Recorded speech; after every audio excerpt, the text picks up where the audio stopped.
Hey everyone, welcome back to 22 Panels. This is the podcast that aims to examine, explore, and elevate the medium of comics. I am Tyler, and across the interwebs from me are Tad and Phil. Hey guys, how's it going? Oh, It's it's going going pretty good, I guess. That's Can't good. That's complain good. too much.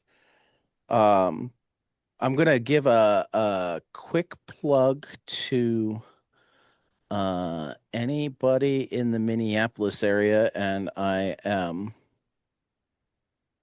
um I should have thought about this before we started, because here I am forgetting the actual name of the place. Uh, Longtime friend Charlie Price has a print shop in Minneapolis called Art Price Studio, which is a Mhm. co-op. But for the last few days, and I'm certain that they'll continue tomorrow, they have turned it into pretty much full-time T-shirt, poster, uh, uh, resistance pamphlet printing operation. And so, like, anybody who needs any of those things or wants to help make any of those things, uh, So, you can find him on Instagram at Art by Price, or you can just show up at the shop yeah. at I'm pulling it up right now. It is 77 13th Avenue Northeast, Unit 202 in Minneapolis. Um, Speaking of the Twin Cities, the Lieutenant Governor, Peggy Flanagan, was here in Laverne, my hometown, today. mhm. She was doing her rounds, so that was kind of cool. She was in the restaurant next to my shop, so I was very excited that she was there. She didn't come in the shop. No, no, it was a very hush hush thing. Gotcha. It was by invite only. They didn't want people to know she's touring small towns. Yeah, Uh, that's unfortunately reasonable. it's weird. It's by weird invite only to go Yeah, to her speaking. right, right. So, yeah, this is episode 219. Tyler, Where has the time gone? does that Yeah, feel like an absurdly high number to you? yeah, it does. What It's been a few years, Ted, since we what started doing this. what if I told you that the interview I did last night was with Great Power 290? Really? wow. Wow, that's Hmm. awesome. Good So job. yeah, this will be best of 2025, part three. Start out with some news. Mhm. The Beat has a fantastic rundown of the Diamond bankruptcy 1 year later. San Diego Art Show caved to the woke mob and will not allow AI art in their art show. Describe it Previously, as they had a just said that you couldn't sell it. Now you can't yeah. even display it, all You because know, they caved to the woke mob. I'd say it's My at least tongue is firmly in my cheek, everybody. Bah, as bah, bah, bah, bah, bah. They a bit of caved to a the woke mob.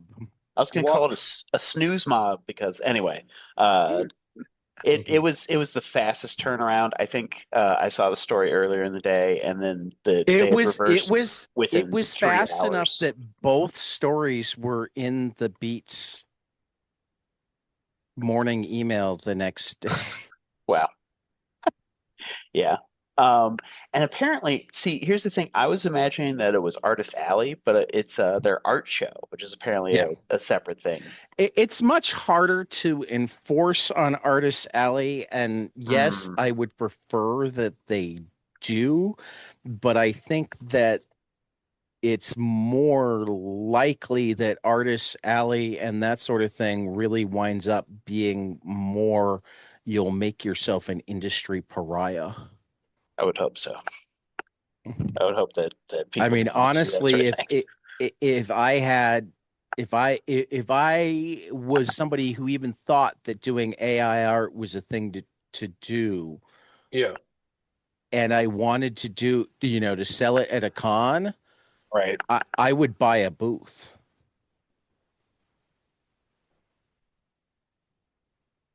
Because I wouldn't want to be anywhere near the artists. Right. And I would make it clear that it was AI art Yep. because even in buying a booth and being more in the craft slash vendor market rather than, you just invite all sorts of trouble Mm-hmm. if you're not like totally on the up and up.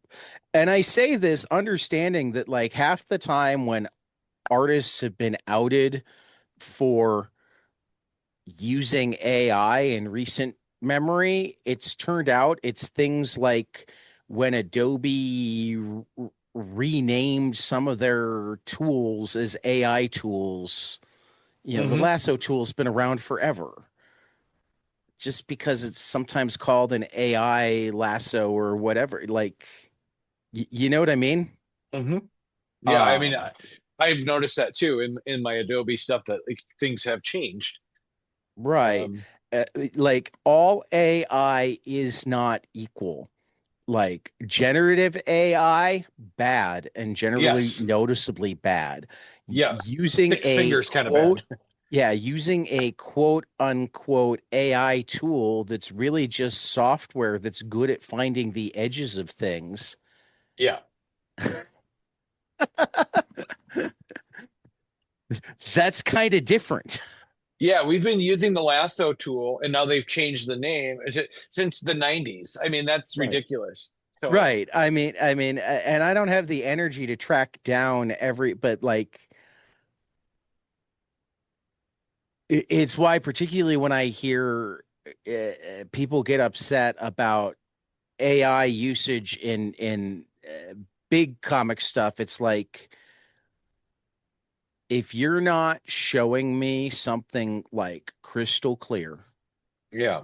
if it's you heard something or there was some AI signature in the digital, like, yeah, because you can't buy Adobe software anymore. You rent Adobe software, so you don't control your metadata. Mm-hmm. I You mean, know what I I mean? think I think in those instances it's oftentimes very clear just from the image when It it, has gotten much better, but I know some of the early stuff, particularly with animation, where so much of, I mean, the reason like Pixar, like the line between computer animation and AI animation is a very fine one.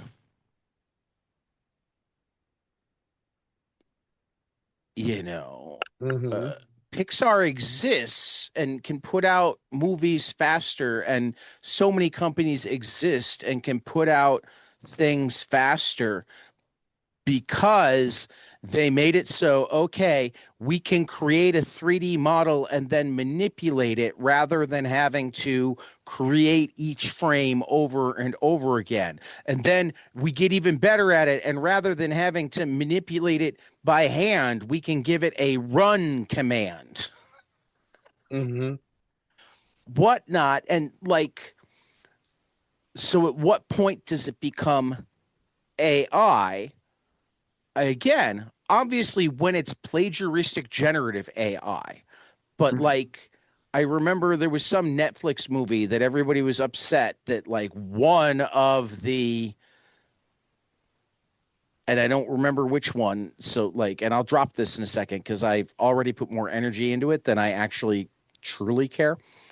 Um, but oh my God, one of the effects companies used AI and like Mm-hmm. Netflix acknowledged it, but then described what to me didn't sound like AI. It sounded like software.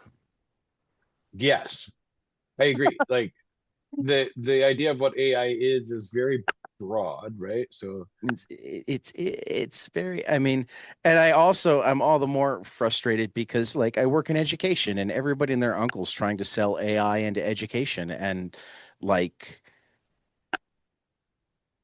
I'm just going to say it, unless they're computer science teachers, teachers are not actually, as a group, particularly tech savvy. There are some that are very tech savvy, and there are many others that not so much. Oh, I love So it, Ted. That's funny. so like they don't know even the questions to ask to figure out what you're selling them. And that means that sometimes the people selling it to them aren't actually the tech. I mean, I was in a training where like I had to stop asking questions because the trainer didn't know any of the answers. Huh. Hmm. I also was not convinced that like I couldn't have described Oregon Trail without like actually naming it or using any of the obvious stuff like Mary has died of cholera and not Sure. had her think that it was AI. Because her definition of AI and the different things she talked about using only the term AI was that fucking broad. Oh, So she I'm was saying like, that anything involving computers was AI. yeah. essentially, Yeah. Goodness. I mean, she was trying, I mean, like,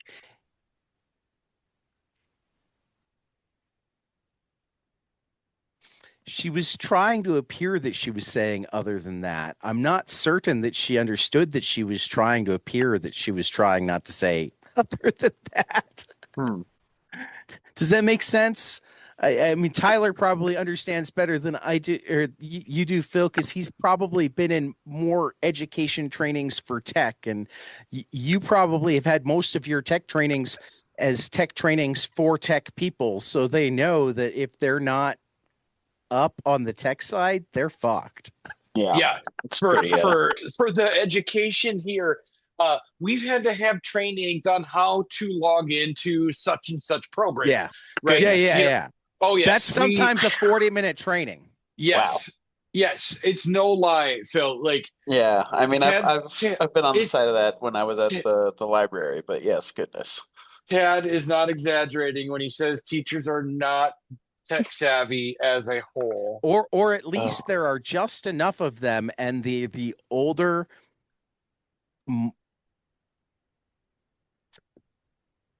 I don't want to say more prestigious. I mean, they might be more prestigious too, but that's not the word I'm looking for. They've got more institutional clout. mhm.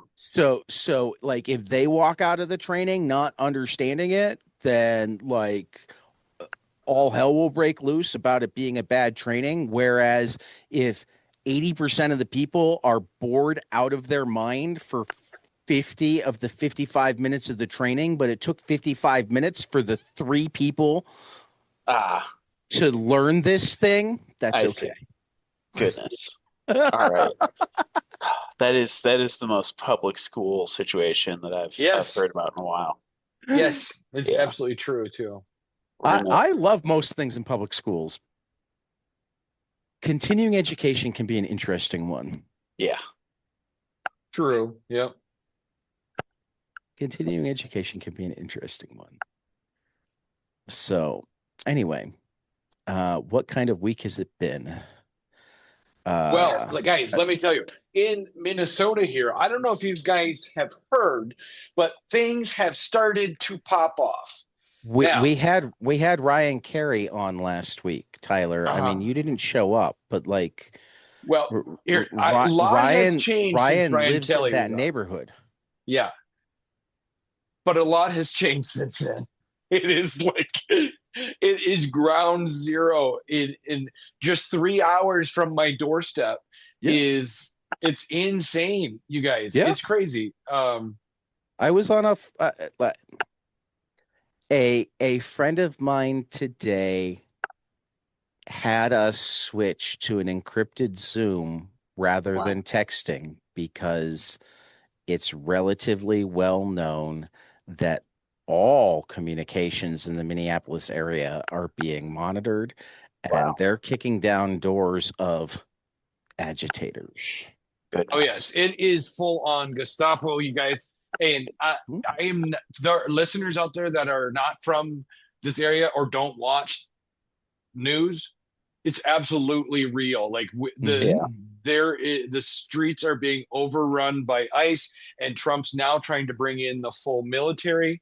And he hasn't quite pulled the trigger on that yet, but yeah. No, but that's on the docket. And my wife and I are thinking of real contingency plans. I mean, this is not for us, this isn't just oh my God, this could happen someday. Right now we're going, hey, do we need to bug out of here? I mean, Wow. Right. I mean, we both discussed it. We would stay and fight in an instant, but with a 7-year-old daughter, we're like, we don't know what to do. You know what I mean? Yeah. That's understandable. Well, I mean, I don't want to be too morose, but one of the things I was talking about with my therapist today is like, I love that the courts are saying no to things, and I love the people who hope and think that might be enough. But like, at some point, there needs to be a significant contingent of the Republican Party, like significant contingent of the Republican Party, that actually stands against him and them, really, at this point. I mean, really, like, given what's going on in Minneapolis right now, there are 3 ways for it to end. For Trump, Miller, etc., to somehow decide that they don't want to do it anymore. Feels very, very unlikely. Correct. For enough Republicans in the House and Senate to decide that they're going to impeach and they're going to convict, and they're not just doing it with Trump. They're doing it with Trump, Hegseth, Rubio, Vance, Bondi, Patel. Like, the whole they group are decapitating the top. Yeah. And then for them to have decapitated far enough down in the Department of Justice that they actually will seek out the arrest warrants, and that they'll have decapitated far enough down in the FBI that they will seek out, or that they will exercise the arrest warrants, and that ICE, Border Patrol, and many of your local sheriffs, which are the part that get left out the most, follow the law at that point. Right. Or we can have armed conflict. Now, of the 3 at this point, I hate to say it, but like, the armed conflict seems most likely, but I don't even know what that looks like. I mean, yeah, right now it's just small skirmishes popping up here and there around Minneapolis, but they're not skirmishes. They're people who threw snowballs having the shit beaten out of them by people with guns. That's not a skirmish. I meant more so the size of each thing happening. It's not. There's a lot of cells of violent activity happening. That's what I'm saying. And I meant the nation, or the. I was in a history class this week where the teacher differentiated between nation, which is a group of people with shared language, and customs, and state, which is, the sovereign set of agreed borders and laws and whatnot. If the state, the big state, if the United States pushes the world enough, we're going to find out what it's like to be the center of a war. Yeah. Yes. I don't know if we're in a position where a civil war is that likely. I think so. Well, no, because I haven't seen enough evidence that like enough of the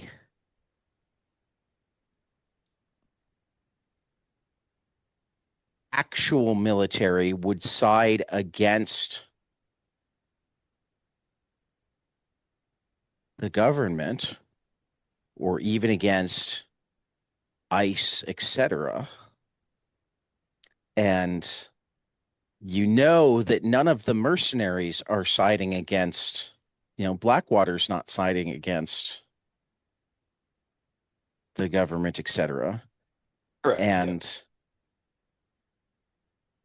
so like all of the weapons, or at least enough of the weapons that it doesn't matter otherwise, unless other countries get involved, are all on one side right now.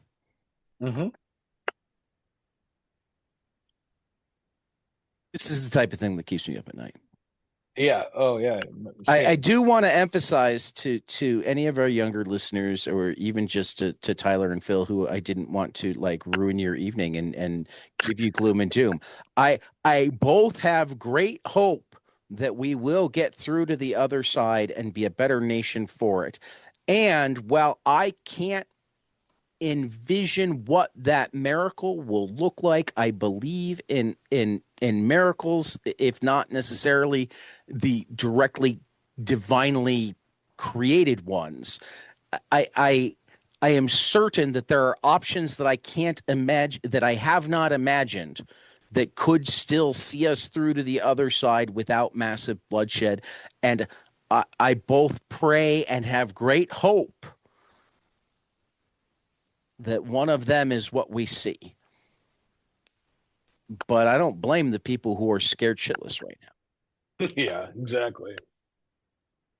It just means they're paying attention. And I really wish more of them had been paying attention 10 years ago. Yeah. Or 20 years ago. Yeah. A lot of this writing has been on the wall for a long time. I couldn't vote 20 years ago. I understand, but there are many people alive who could. Yeah, that's true. And I absolutely agree that, And many of the things that have been done that have led us to this point haven't even been Democrat or Republican. So, or specifically only Democrat, Yeah. I get what you're saying. Is that Barack Obama also failed to close Guantanamo or get rid of Section 702 or shut down the drone program. Yeah. Bill Clinton signed the crime bill. Yeah. You know what I mean? Yeah. So yeah, anyway, back to comics. Comics are way better. I really didn't mean to go that long. Tyler, you had to tell us how bad it was, and then I just went more how bad it was. Even worse how bad it was. But you know what's good? What? Or what looks really, really good? Comics, the magazine. The comic book magazine you demanded is here. Do you love comics? Do you want to read more comics that you will love? Do you wish there was a magazine you could pick up every month that also loves comics? Well, my dudes, all your wishes have finally come true. How to make absolute Batman. That's right. we're kicking things off with the hottest book of the century, with a look at the past, present, and future of Nick Dragotta and Scott Snyder's absolute masterpiece, featuring interviews with the creative team and insane cover by Nick and Comics the Magazine art director Rico Renzi. Comics the Magazine is everything you ever dreamed of and more.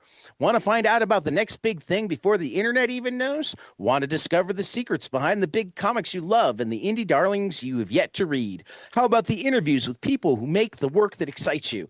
Actual comics exclusive to the magazine. Maybe there's a comic creator who seeks external validation from actual sales numbers. All this and more in each and every issue of Comics the Magazine. The next big thing is finally here. Key selling points? Look at that absolute Batman cover. Creator interviews about what you do read, features on what you should read, staff picks on what you will read, actual comics you can read, power ranking with real sales data, maybe a price guide, possible art instruction and classified, comic size to fit on store racks. And this is Comics with an exclamation point, the magazine, edited by Adam with an exclamation point, Freeman, who hopefully I can get to come back on the show and talk about it, because Comics the Magazine sounds a lot like 22 Panels, the podcast. So funny. Comics, the magazine. Just like you were just being a weirdo. Oh, electric chair. I had to lighten the mood after the. I think I picked this one. This is oh, you did. Yep, even you even zanier than I thought it would be. This is Electric Chair by Adam Falp, a one-man comics anthology featuring 36 pages of brain-melting psychedelia. Tune in and drop out to comic strips featuring cartoonists, back-issue dealers, and Lou Reed. It's going to be in stores March 25th with a final order cutoff of February 16th.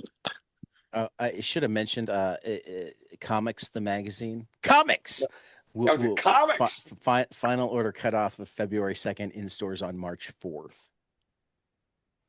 All right, The Exorcism at Buckingham Palace, #1. Let's scroll down a little bit, Ted. All right, from Hannah Rose May and Kelsey Ramsey comes the next installment in the Dark series that dared to possess a nation. First it was America, now England. It's 5 a.m. at 10 Downing Street. The Prime Minister gets a call that bolts him upright out of bed. The royal family has been lost at sea. Parliament and Buckingham Palace explode with action in the aftermath. Some suspect the prince and his wife, the princess, were attacked. I read that wrong. Some suspect the prince and his wife, the princess, were attacked. Others whisper their tragedy was the result of a long-standing family curse. This is going to be in shops. I gotta look at my thing here.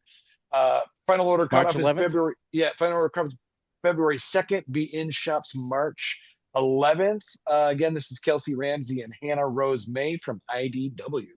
Yeah, I liked Exorcism at 1600 pens. So yes, that was also Hannah Rose May. So, alrighty. All right. That is me. Frankenstein New World, The Speed of Darkness, #1. Called by Liz Sherman and Visions to save the new world, Frankenstein and Legia begin using Vril energy to try and find her. But the Earth is being corrupted by a parasitic and powerful evil, and their time to stop it is running out. This third mini-series of Frankenstein New World features return of creative team Mike Mignola and Christopher Golden, Thomas Singowski, Peter Berting, Michelle Madsen, and Clem Robbins taking the readers to a future as dangerous as it is enchanting from the world of Hellboy.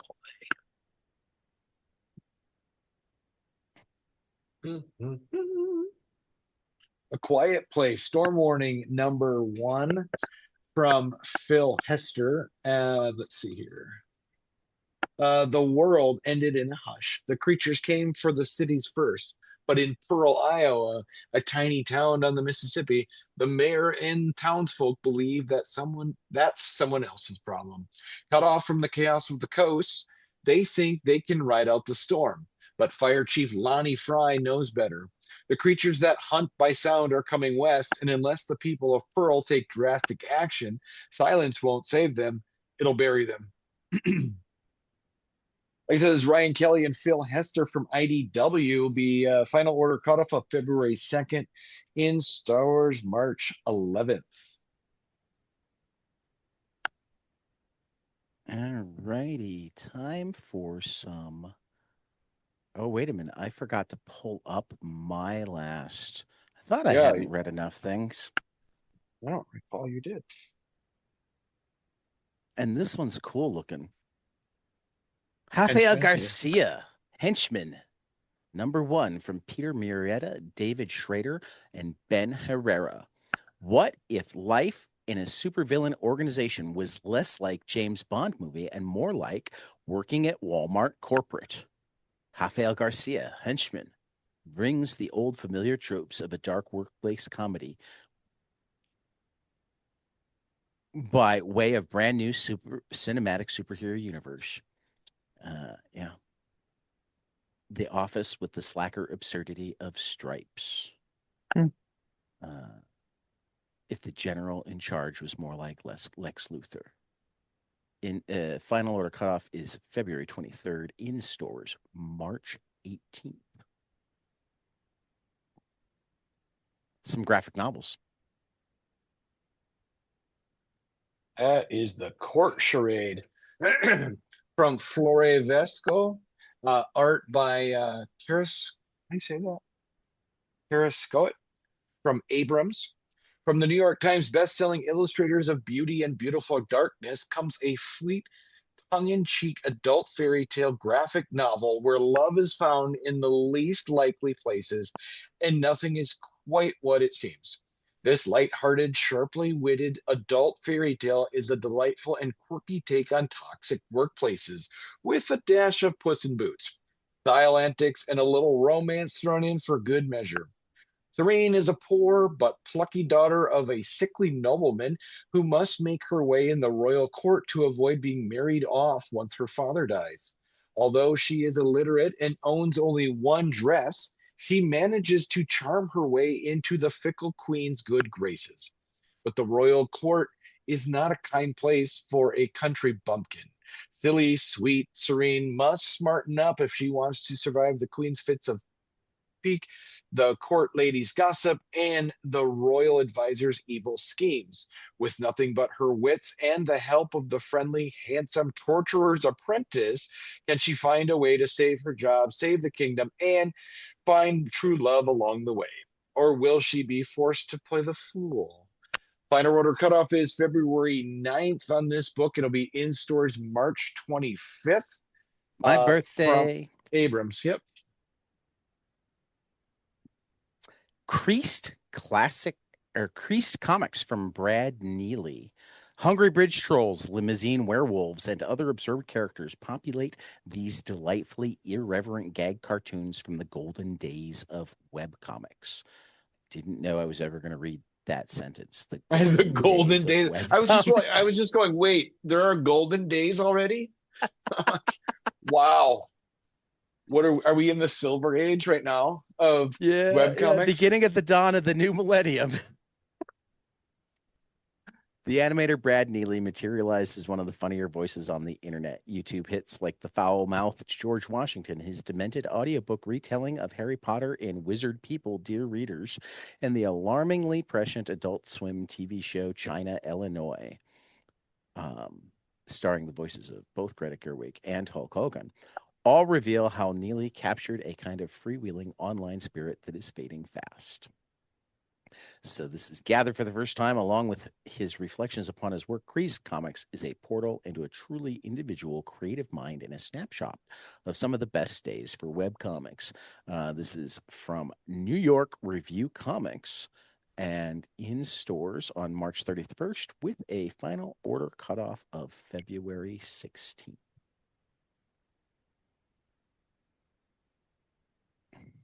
All right, next up is Hide and Seek by Naono Yoshiko. Little Hishori, so embarrassed about the hand-knitted wool pants his grandmother forces him to wear. Sweet Mari, so jealous about her baby sister. Cute Sachiko, so worried about the iron she forgot to turn off before leaving on a family trip. Normal human feelings, understandable mistakes, leading to horrific disaster and scarring regret. If you assume childhood is golden for everyone, you're wrong. Dead wrong.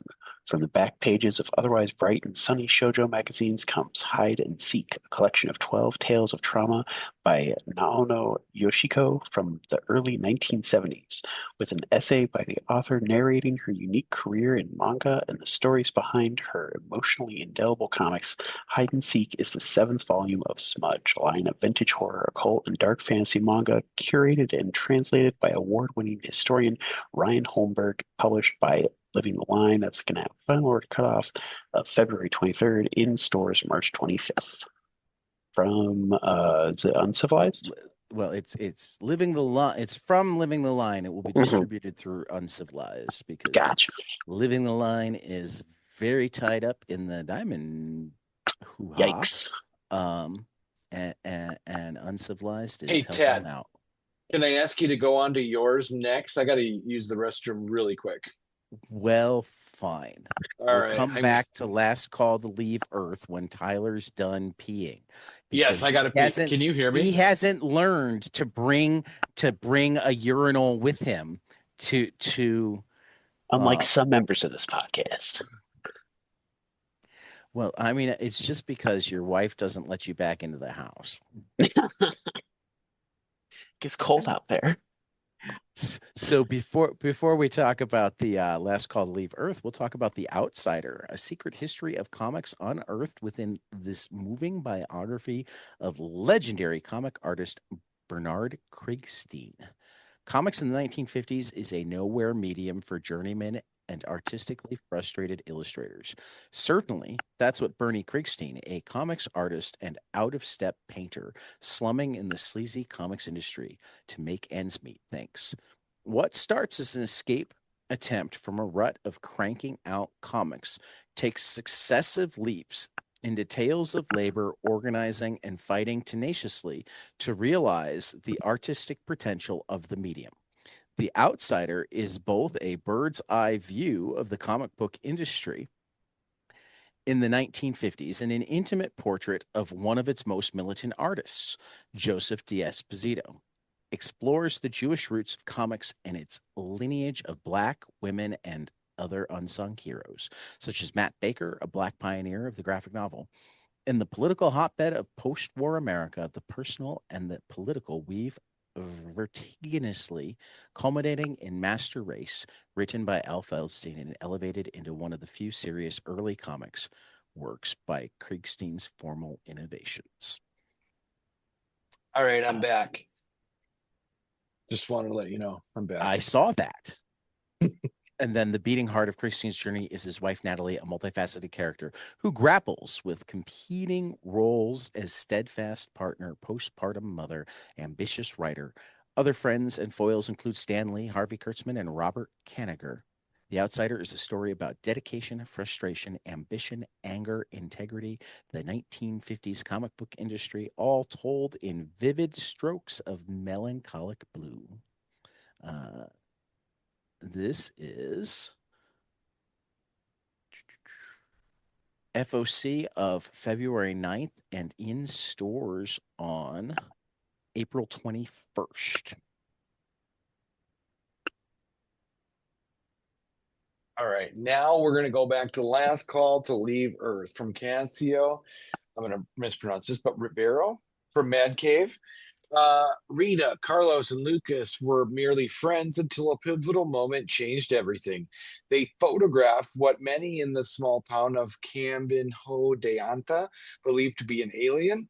Years later, Rita, now thriving as a professional photographer, returns to discover the truth behind that fateful day and its effects on their lives and the community. A troubled photographer, a fame-seeking UFO enthusiast, and a local cult member are all in pursuit of answers. But what they find could be more extraordinary than they ever anticipated. This is going to be in stores, final order cutoff of March 2nd, in stores March 25th. And this is from Mad Cave. All right, then there's Space Relic Hunters from Ludovic Grun du Bois, an exciting new space opera of blockbuster proportions from the creators of Warship Jolly Roger and On Mars. After an interplanetary religious war that devastated the galaxy 200 years earlier, four gods, nicknamed the Great Quartet, decided to build a new empire. They established a violent and oppressive dictatorship, annihilating all forms of religion other than that devoted to their own worship. The divine legions were created to enforce this order, but despite their surveillance, different species of aliens continued to secretly worship their ancient gods. The situation gave rise to a galactic market in alien relics linked to many now banned religions. That means smuggling and the birth of relic hunters. Aspiring up-and-comer Sia, a human, and Little Mercer, a masked alien of unknown origin, are among the best relic hunters in the galaxy, and they've joined for a new mission by Vitellius, a former centurion who deserted the Divine Legions. It's going to be final order cutoff of February 23rd, in stores March 18th.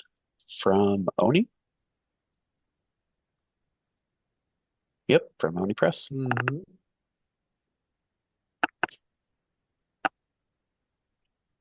All right, DC Pride. We got collections. Sorry about that. DC Pride, The Heart Wants. From it just says from various artists and writers, but DC's award-winning annual Pride hardcover collection returns, written by Tim Sheridan, Vita Alea, Josh Trujillo, Sam Meggs, Maya Houston, Judd Ellison, S. Doyle, Jenny Blake, and more. Art by Emilio, is it Pilio?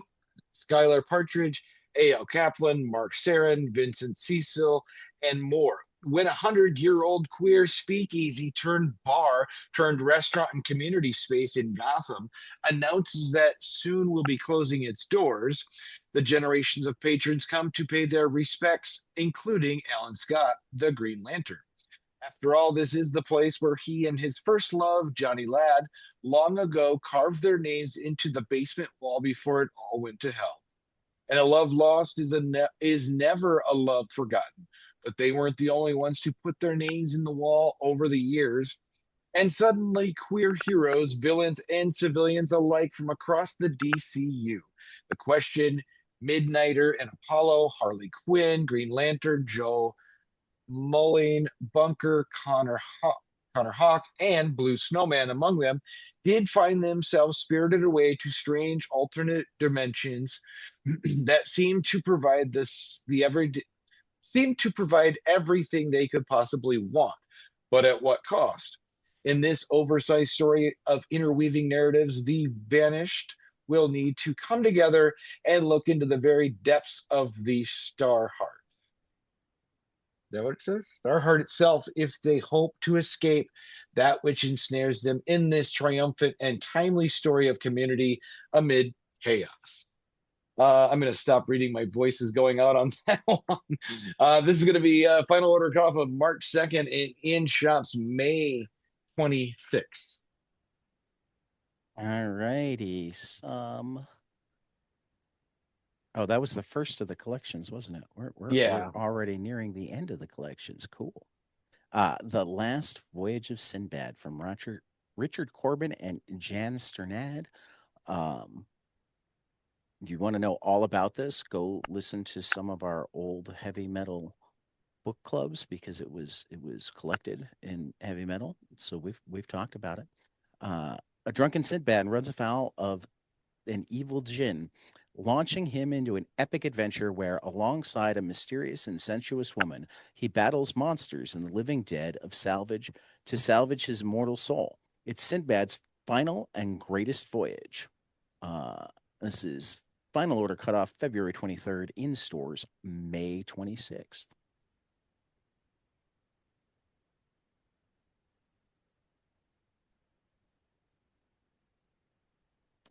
Which one was yours? There it is. There you go. I see it. It's Orla From John Lees and Sally Cantorino, Orla is a rom-com creature feature mashup about a lovely woman struggling to navigate the Seattle singles scene when sometimes turning into a man-eating monster. Orla Bard is an antique restorer, romance novel enjoyer, and keen birder who has a secret. She is afflicted with the Ick, a monstrous entity dwelling inside her who violently emerges whenever Orla feels too stressed, angry, or afraid. She is unable to rid herself of this curse, and the Ick needs to feed. So Orla has decided to use her powers to help other women by removing the worst men from the dating pool. But when she finally meets a guy she actually likes and finally has a chance at a love story of her own, will she be able to keep her inner monster under control? Final order cutoff of February 9th, in stores March 4th from Mad Cave.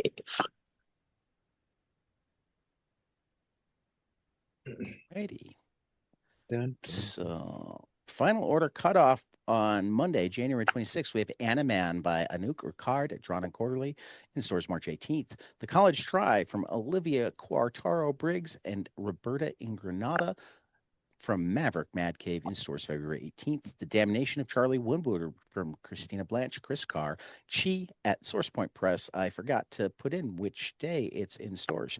Death Fight Forever, #1 from Andrew McLean. Alexis Zrit at Image Comics, in stores February 18th. End of Life, #1 from Kyle Starks and Steve Pugh at Vertigo DC, in stores February 18th. Florida Hippopotamus Cocaine Massacre, #1 from Fred Kennedy, James Edward Clark, and Mad Cave, in stores February 18th. Hot or Not from Jessica Campbell at Drawn and Quarterly, in stores March 18th. Lenore, Curse of the Bibi Yaga from Roman Dirge and Titan Comics, in stores February 18th. Muppets Noir, #1 from Roger Landridge at Dynamite, in stores February 18th. And White Sky, #1 from William Harms and Jean-Paul Mavringa at Image Comics, in stores February 18th. Crowdfunding right now, we have Epic, the super teen action comedy from Tyler James and Matt Zolman on Comics Tribe through Kickstarter until January 31st. Negative Burn, the anthology from Joe Pruitt et al. On Zoop through February 5th. Leaded Gasoline, a grindhouse horror comic from Patrick Kindlin and Lorenzo Ree at Halo 8 through Kickstarter until February 6th. And Growing Up on the Spectrum from Tess Langston at Oneshi Press on Kickstarter through February 12th. A couple of fantastic Hundo bundles, Lone Wolf and Cub and Other Manga Classics by Koike. $18 will get you 63 volumes of manga, including all of Lone Wolf and Cub, all of Samurai Executioner, all of Lady Snowblood, all of Path of the Assassin. Fantastic deal. Supports the Hero Initiative, available through January 23rd. And then also the Dynamite character crossover comics. So like Army of Darkness and something, and Vampirella and something, and that sort of thing. $18 for 57 items. Now this is kind of weird because some of them are like issue 1 is an item, issue 2 is an item, issue 3 is an item. So 3 items for 3 issues, and some of them are volumes 1 through 7 are only 1 item. That is quite the difference. And I didn't feel like going to figure out like how many pages you were gonna get, but it's a crap ton of comics. Mm-hmm. And it's to support the Comic Book Legal Defense Fund and available through January 28th. So only an hour in this time. Let's talk 3 amazing books. Oh, is that all we're in? Is an hour right now? Yeah, about that. Hey, Less. Did you guys see my text in the text tape? Yes, I said, we laughed. We're gonna stay concise, right? Yep. Yeah. Well, we were gonna be concise last week, and we went almost 3 hours, didn't we? It was quite a while. That's brutal. Well, this is what happens when you have somebody who's literally in the neighborhood between George Floyd and Renee Good as your Yeah, I We mean, we're didn't talk talking blocks comics. apart, man. Yeah, Well, yeah, and eventually we did. Ryan Carey lives in between. Really? Yes. That's crazy. Yeah. Okay, cool. So yeah, we I mean, I guess we eventually got to comics a little bit in a general sense. Mhm. I think it started with, do you ever feel bad that you still read comics with everything going on in the world right now? Yep. Yeah, kind And the of. answer was definitely not because, Right. Yeah. Right. So my top book of the week, it was so good. Beneath the Trees Where Nobody Sees, The Rite of Spring, #5 from Patrick Yes. Horvath at Heidi W. Tyler is nodding his head. Oh man, the cliffhanger. Yeah. Ugh. Did you see that Samantha is going to be in DCKO? No, that's crazy. That's awesome. She's in the boss fight issue. There is a Samantha Joker cover for the DCKO boss fight. Oh, that's gonna be a good matchup. Boom. Right. Right. She's gonna slice his head I off. I have totally fallen in love with Francesca Perillo and Stefano Cardicelli and their new book, Where Does the Rainbow End? #1 I started bought this that. week. I just bought that too, and I haven't read it yet. So Was it good. I good? mean, Okay.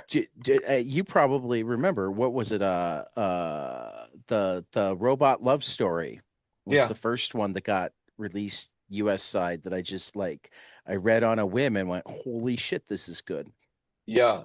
I've read So I'm everything I'm from glad them to know since. that Where Does the Rainbow End is worth it because I have it in Oh my yeah. pile. But Oh, it was so good. yeah, So good.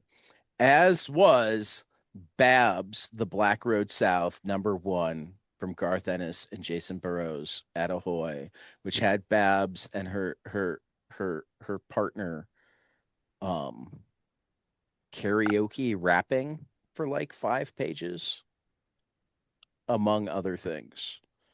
I mean, also carnage and mayhem and that sort of thing.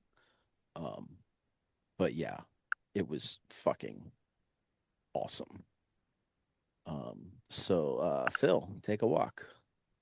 I'm too tired to walk, man. It's past my bedtime. I'm just gonna say that I really loved Die Loaded #3 this week. It was fantastic. Loved the extra gods rules about them in the back, and yeah, I it's been a heck of a roller coaster. And that I started reading From Hell today, so that's should go pretty Cool, well. cool.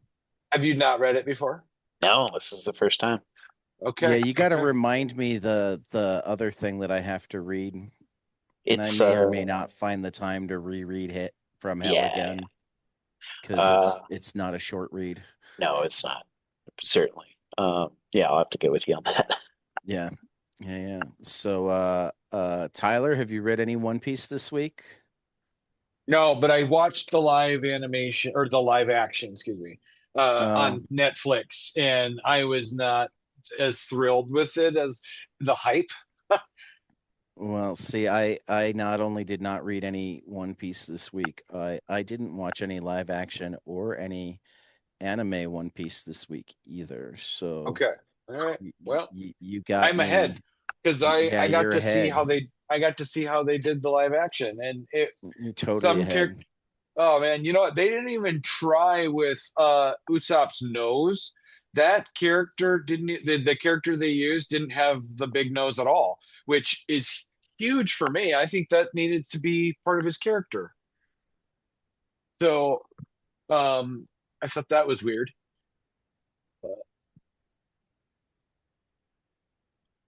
All righty. So Phil, any manga this week? No, it was unfortunately You no. I've you been were trying crazy to busy. have that just you were trying to have me just slide by you, weren't you? I saw you. Yep. I saw you. I saw you suck back into the shadows.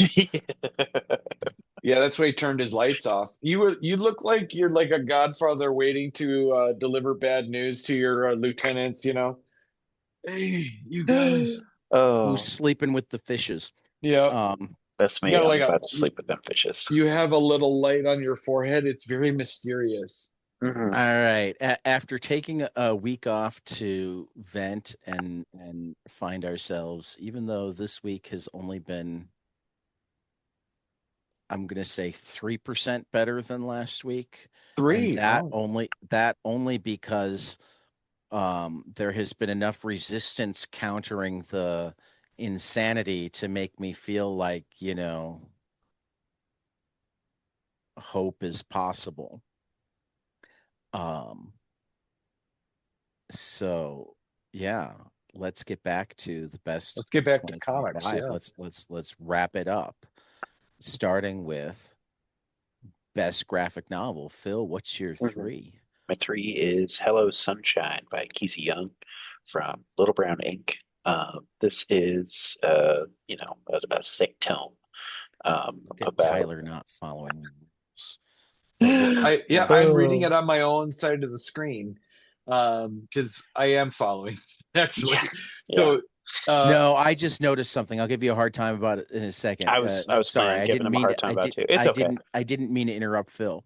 To be honest, I still need to read this one. I asked the comic shop, and they couldn't get it through their distributors, so I've got to go to other means that aren't Amazon. But Which I've one? I've been like, Hello Sunshine. I've been looking forward to it for a while though, so Oh, it's definitely, and I've heard nothing but great things.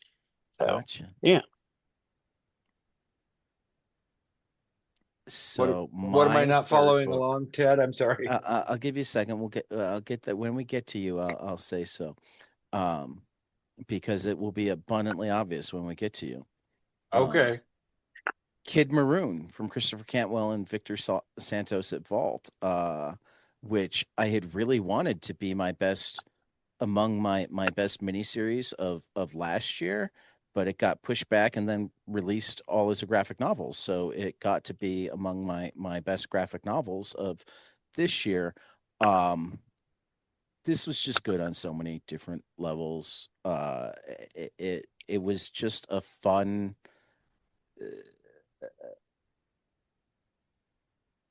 crime story, but then like every layer you peel away looking at it, it just has more and more socio-political commentary and human condition commentary. And yeah, um, I need to give it another read. It deserves so many reads, and I've so far only given it two, and that needs to be fixed.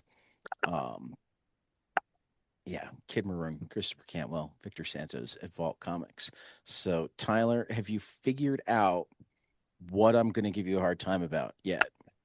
No, I All don't know what you're right. talking about. So, what is your number three original graphic novel? The number three one or the one I was going to say first? Doesn't matter to me. In fact, either side will make this point. Yeah, you said that I didn't read them. No, Oh, no. Tell us your pick, and then Phil knows where I'm going, so he'll give you a hard time. okay? Out of Alcatraz, Chris Cantwell and Tyler Crooks. Which this is an amazing, amazing, amazing limited series. Oh, oh, oh. It was 5 issues. Okay, I bought it as. I'm sorry, I didn't realize that because I bought it. Okay, same Mhm. way. I'm gonna Mhm. I'm gonna guess. Same with my other one. Only Bug one of them. Wars. Only Bug one of them. Wars. Bug Yeah, Yeah, Wars. yeah. yeah. I'm Spectators is sorry, guys. legitimately a graphic novel. I'm sorry, Physically. guys. I am out of the loop It's on those totally series. okay, So Tyler. I just picked them up, and I assumed that they were standalone That's funny. editions. I'm sorry. That's I understandable. mean, you didn't manage to make it to the interview, but we had Chris and Tyler on before Out of Alcatraz started. I That's funny. sent you, I sent you reader copies of the I first know, three Ted. issues. I remember when it was coming out. I have no time to read that stuff. And I get it. when it was coming This out, I was literally opening my shop. I wasn't no, reading anything no, then. this is totally anybody out there who wanted to know how hard it is to open a comic shop, how much work goes into it. This right here Yep. Yeah. is It's the understandable. example. So And both of these you know what? series, listen to I this. have zero problem with you having done Out of Alcatraz because it was amazing, and I Yeah. hated leaving it off my limited series um thing. Okay. And by Tyler, the way, Phil, you're Mhm. not going to be without like oh, I've prepared myself. You know, okay I think it's a theme that I am thumbing my nose at tradition, but at I have rules. reason. Yeah, I have. We'll get there. We will most Okay, So certainly get there. so the okay. Out of Alcatraz. So both of these series that I were series and not graphic novels. Um, I missed the series when they came out. I That's totally fair. did because I wasn't That's really fair. buying comic books for a few No, months, no, Mm. that's fair. and so I That's didn't fair. realize that. I feel dumb now, but No, you No, shouldn't. I just had to give you a. I mean, all right. I haven't read the trade paperback, so what I don't know is did they put the covers in between the chapters? No. Because oftentimes when you're reading a trade paperback, when you get to the next chapter, it's like the cover of issue 2. Oh, you know what? Maybe they did. I don't know. I don't know. It's maybe they I'm did. sorry, I didn't mean to make this beat up on Tyler today. Well, anyway, Out of Alcatraz, you Tyler is guys. running a successful comic shop in Laverne, Minnesota. If you're Just anywhere nearby, just doing the the social Nexus media part of Vault. it takes so long. he's just making the argument that it reads better in trade. That makes it a graphic novel, right, guys? Okay, Sure, okay, okay. okay, okay. But Out Yeah. of Alcatraz, pick it up. Chris Cantwell and Oh, Tyler it's Crooks. fantastic. It's Yeah. fantastic. Oh yeah. Um, My number two, which is also the second time I've mentioned this one, is Anzuelo by Emma Rios from Image Comics. It's so good that I'd mention it twice. If you haven't read it, definitely pick it up. Incredible watercolors, incredible artwork. fantastic, Oh fantastic yeah. book. My number two, and I hate that this is my number two. I want this to be number one, but I want the next book to also be my number one, and one of them had to come in second. Um, so my number two is Meredith McLaren's just brilliant, like it's YA, but I put it like more on the adult side of YA. I mean, a lot of people hear YA and they think middle grade, and YA isn't really middle grade. YA is supposed to be like high school, college, and I would say that this is like junior and high school, college type audience. And mostly also like just because of the unspoken rules of marketing, YA is also like, oh, this would be literature if the protagonist was male. Mm. Have you noticed that, Phil? I know Not Tyler and I always, have but talked about it a couple of times. Uh-huh. I could definitely see it. But Meat Eaters by Meredith McLaren is uh, coming of age horror story, bullying story, just so many layers. And like Meredith McLaren is one of my favorite artists to begin with, and this book is just next level from her. I love it. Everybody should pick it up from Oni Press. This one, which is also a fantastic graphic novel, Tyler, so I'm proud of you, is a Yeah. graphic novel. Oh man, if you want some titillating Definitely reading, not YA. no, it is definitely not YA. My wife happened to see what I was reading, and she goes, "What? What is that?" And I said, Is "It's it like Spectators." when my wife looks over my shoulder at the wrong time when I'm reading a Yeah, Gilbert Hernandez comic? yeah, yeah. That's exactly right. Why And are she's there like, so many boobs on the page? "Yeah." Because these women have Peggy was like, boobs. she's like, "You're not even trying to hide it anymore." So, Spectators from Brian K. Yep. Vaughan and Nick Henriksen. Henrichon? Nico. Did I write it wrong? Oh, I wrote You Nick. did. And Oh, Nico from Nico Image. Henrikon. Henriksen. Yep. Okay. Yeah, Spectators is Oh yeah, awesome. that book's fucking Yeah, it was really amazing. good. Amazing. I had a good time with it. I had it on my list for a while. Um, but ultimately, I had been reading it through the Substack, uh and I got to a point where it's like I have to stop reading a couple of pages a week yeah, because this is too great of a big story. I need to wait for them to be done. And I it'd kept be paying for it, yeah, but not reading it. it'd be so different Um, to read like that.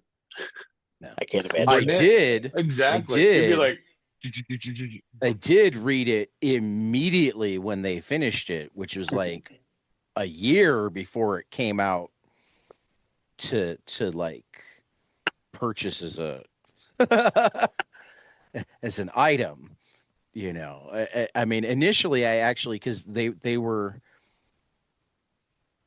having a weekly release of whatever Nico had gotten done in that week, which would be anywhere between like 1 and 4 pages, right? Um, because it was what he finished in the week, not, you know, as Tyler knows for certain, and Phil's probably starting to pick up, particularly the artists that do everything, might do pencils on a batch of pages and then go back and do inks on a batch of pages and then they go back and do Yep, colors on a batch of pages. They don't necessarily work exclusively one page at a time. Um, definitely. Yeah. but and then they'd like put together a PDF every 100 pages or so, something like that. Um, so initially it's like I when they put together the bigger ones I'd read it, but like after I'd read the first half I'm like I need to just wait. I need to make myself wait cuz it drives me nuts not knowing, and I have to go back and reread it again because there's so much layered and so much that yeah, this was so good, Tyler. And here I am taking over your spot talking about your book. What did you love about this book? boobs. No, it was good. Boobs. It was just the boobs for Tyler. No, I'm sorry. No, it was good. Brian K. Vaughan is one of the best. So, He is. yep. All right.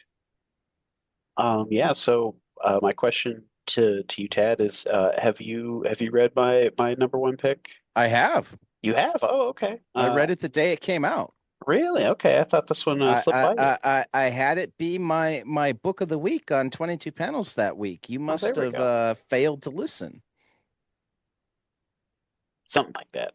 Yeah, I mean it I was thought I was before here you for were that. hosting. Was it? Yeah, it must have Yeah. been. Okay. But yeah, it came out at Reversal by Alex DeCampi, Skylar Patridge, Kelly Fitzpatrick, and Hassan Otsmane-How. Uh, see, I picked it up a while back, but just read it, and it was fantastic. I Really mean, dug through it. I honestly, have not read it, so I'm gonna pick it up. Oh, it's super good. it has been long enough that I had thought it was last year. Oh, you thought it was 2024? Yeah, when I saw it on your list, I'm like, It's did that early come out this year, this though. year? Maybe it No, came yeah, out this year. I in believe that it March. came out this year. Oh, it's March. Hmm. I mean, I don't think it would have made my list anyway, but it didn't even occur to me to put it on my list. Yeah, it came out on my birthday this year. I read it for my birthday this year.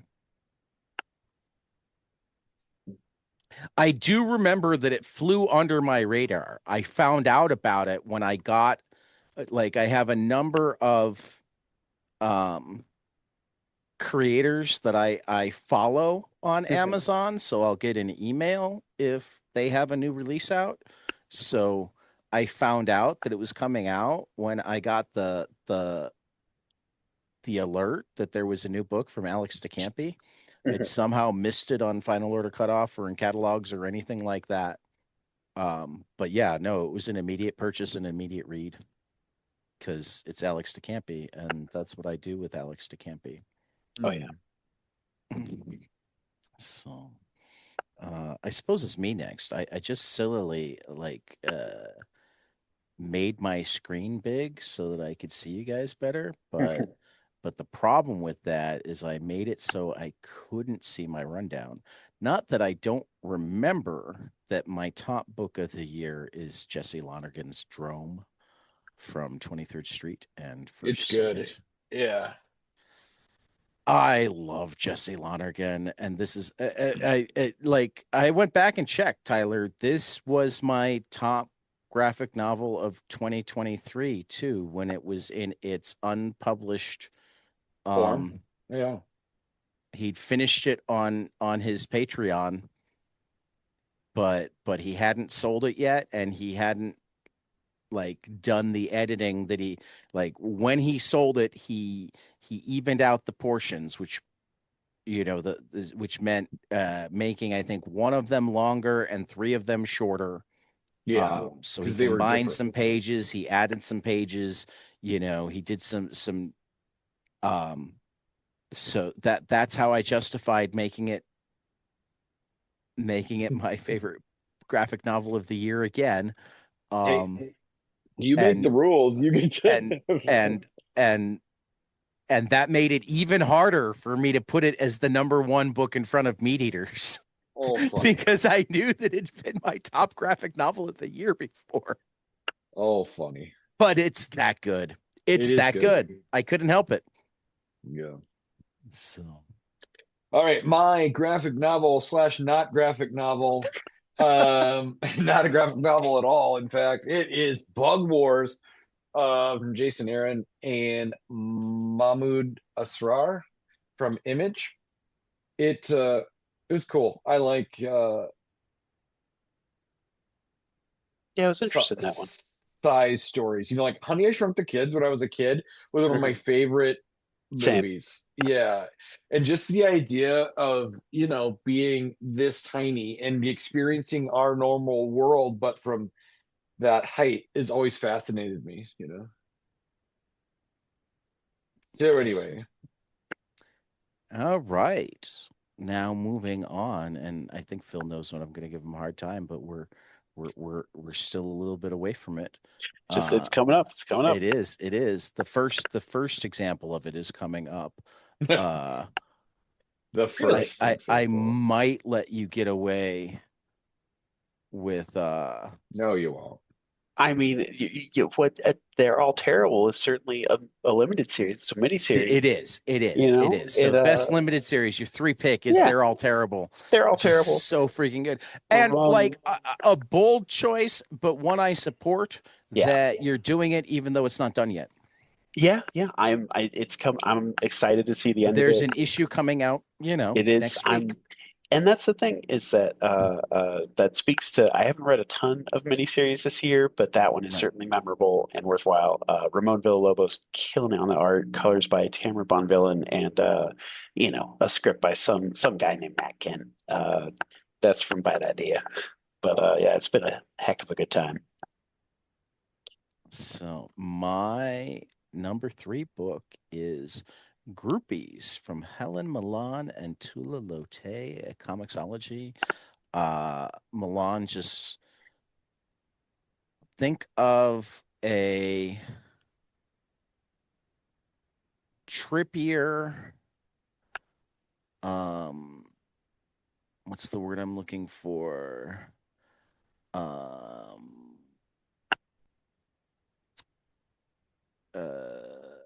Like witchcraft infused version of Almost Famous if you took Cameron Crowe out of it. Interesting. Okay. And that's Groupies. Well, Okay. because it's pretty interesting, it's the groupies more than the kid. So imagine you've got the Band-Aids, except that they're full on groupies.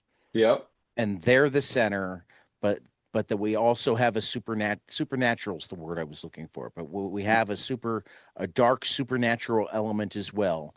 That's Groupies. And Tula Lote's art for it is perfect. Oh yeah, that sounds like a serious shoot knockout. Kills it. The collected edition is on its way. Not immediately. I feel like I saw it today. Is it on final order cutoff? No, so it's on its way from Mad Cave. I forget why I saw it today. It's either coming out soon, but not next week, or it came out last week, or I don't know. But expect it soon from Mad Cave. Um, maybe they sent me uh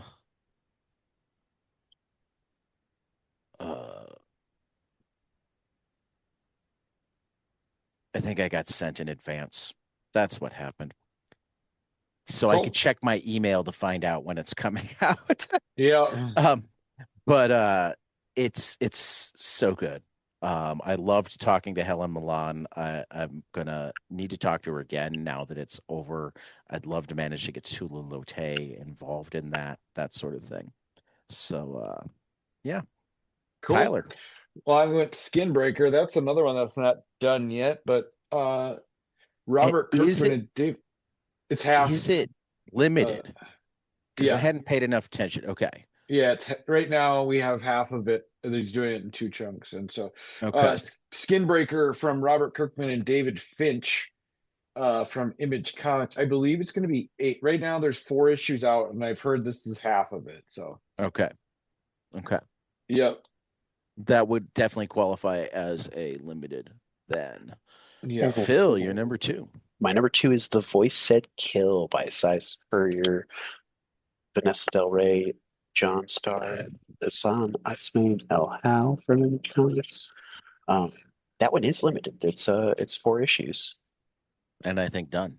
It is, yeah, yeah. I still Right. need to reread it all at once, but it was quite a ride.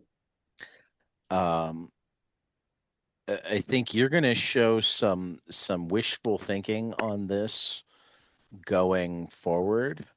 But they so far have only announced 12. And Really? it was, yeah, no, they announced 6 more after they decided to go Um, 6. see, and here I was hoping that I hadn't quite heard that it was 12, and I was hoping it would just be open-ended. I am crossing my fingers. I would love for it to be open ended, though at the same time, I would think that it would kill Eric Zawadzki at some point. Yeah, that's true. They'd probably have to take Um, a break at a certain so, point. so my top limited series, or my second limited series of the year, and this was another case where I can't believe this isn't my top limited series of the year, but I just couldn't leave out what became my top. And not leave out. I couldn't even put it in the 2 spot. I couldn't do it. But a sort of crisis events. Dennis Camp, Eric Zawadzki, It's good. Image Comics. Actually, one of the reasons that I was late to this is I was reading the advance of The newer one. this week's Yep. issue, and Yeah. it I might have be this the week's best issue. yet. I Wow. have this week's issue on my It desk right It now. yeah. I finished reading issue 8 right before we started recording, and it might be the best yet. And for that matter, I'm gonna say it right here. I at the beginning of 2024, I wound up accurately naming 3 of my top books inside of January. I'm gonna do it again now. If we do a single issue category next year, which I think we're planning to, I would be shocked if Assorted Crisis Events number 8 isn't on my list. Um, yeah, the series has been fantastic. It's weird, it's trippy, it plays with the medium. I love it so much. It's it's really good. Yep.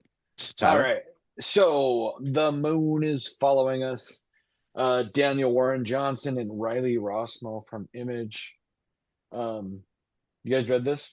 I have I not read read the that one first yet. couple of issues and then just kind of fell off, not because I didn't like it, but because I read so many comics that sometimes I will forget to read an issue or miss an issue or whatnot, particularly among the ones that I'm not subscribed to, as much as I'll try to snag here or there or read on Hoopla or whatever. And then once I'd missed a couple of issues, it's like, okay, this is not one that I'm going to try to catch up now. It's one that I'm going to read the trade Yeah. sometime. Yep. And that sometime has not come yet. Yeah. It's just fun. I mean, these parents. I enjoyed the first couple issues. Yeah. Yeah, it's really fun. I like the art style a lot. I like the branding of the. I like the logo of the moon. I just like how they put it all together. And then plus the story itself is a kidnapping story, and the Cascade is this mysterious. Yeah, I won't spoil it, but it's awesome. Um, so yeah, All right. the moon is following us.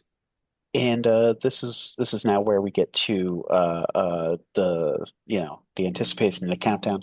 My number one, my top limited series of the year is going to be Lazarus Fallen from Greg Rucka, Michael Lark, Santi Arcus, and Ariana Mayer, Image Comics. Cool. And where I say it's a limited series is because they said it was going to be 20 issues. It's just a 20-issue limited series. Actually, Limited. they said Limited to 24. Where's the You said no cutoff less for 20. limited run? I'm pretty. I mean, but regardless of whether 20 or 24, I mean, two things. First, like, I think when Tyler and I first set this up, we said limited is 12 or less. I think so. If it's Yeah. deliberately going more than a year, that's ongoing. Okay. I can agree to that. Second, I'm sorry, I don't agree with the idea that Lazarus X plus 66, Lazarus Risen aren't part of the ongoing Lazarus series that Lazarus Fallen is a part of. I was just going to suggest that. Why did you pick the Fallen, which is a chunk of the bigger thing? Okay. Yeah. So hear me Okay. out. Hear me out. All right. Lazarus, when it started, was an ongoing series because we didn't know how many issues it was going to be. It ran 26 issues. It ended. Lazarus X plus 66 was a limited series because they declared, hold on, they declared it was 6 issues. Yeah, it's a limited series. But see, this would be a better argument if I hadn't already seen your ongoing choices. So we'll finish this discussion in a few minutes. And this is where I want to cut you off and say I want to cut you off. And say that your pick for top limited series, when we talked to the author, they said it was an ongoing. No, she did not. Yes, she did. Yes, she did. She said this is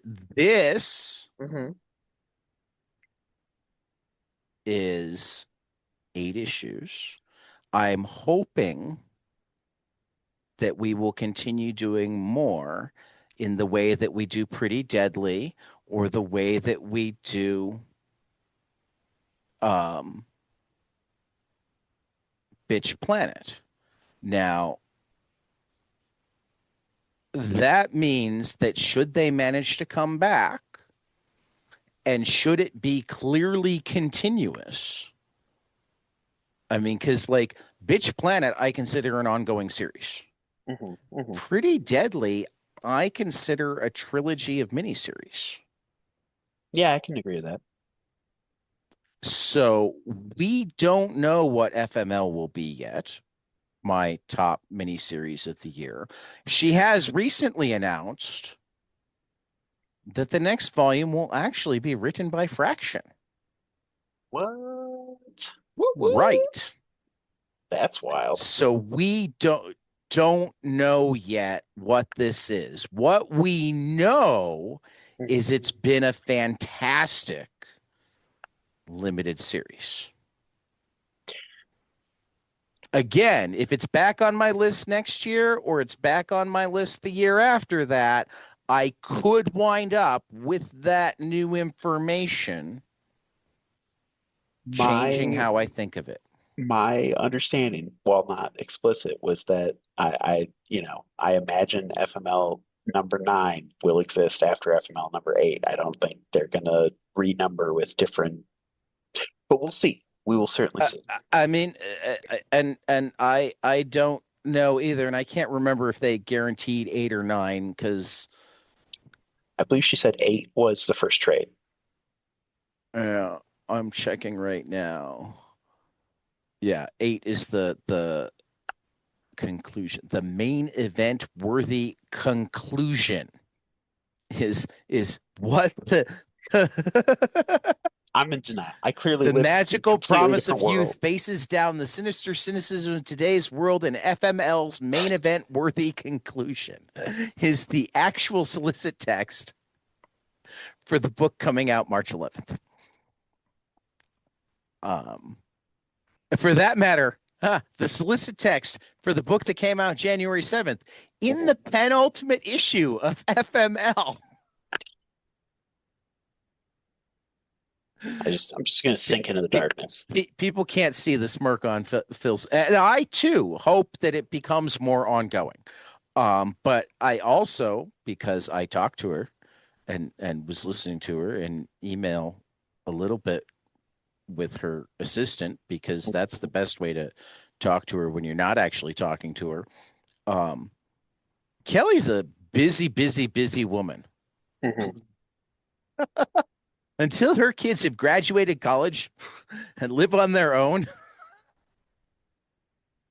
and the world is a nicer place, Oh yeah. I don't think we should expect anything from Kelly to be ongoing. Well, I still consider Bitch Planet ongoing because she said that it will come back one day. You know? Right. Yeah. Well, and it's had 2 volumes that were clearly continuous. Yeah. And have a clear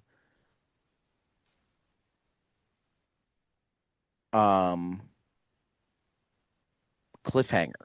Mhm. It doesn't have an end. Now, we haven't gotten to 8, but I'm pretty certain 8 will provide some level of ending.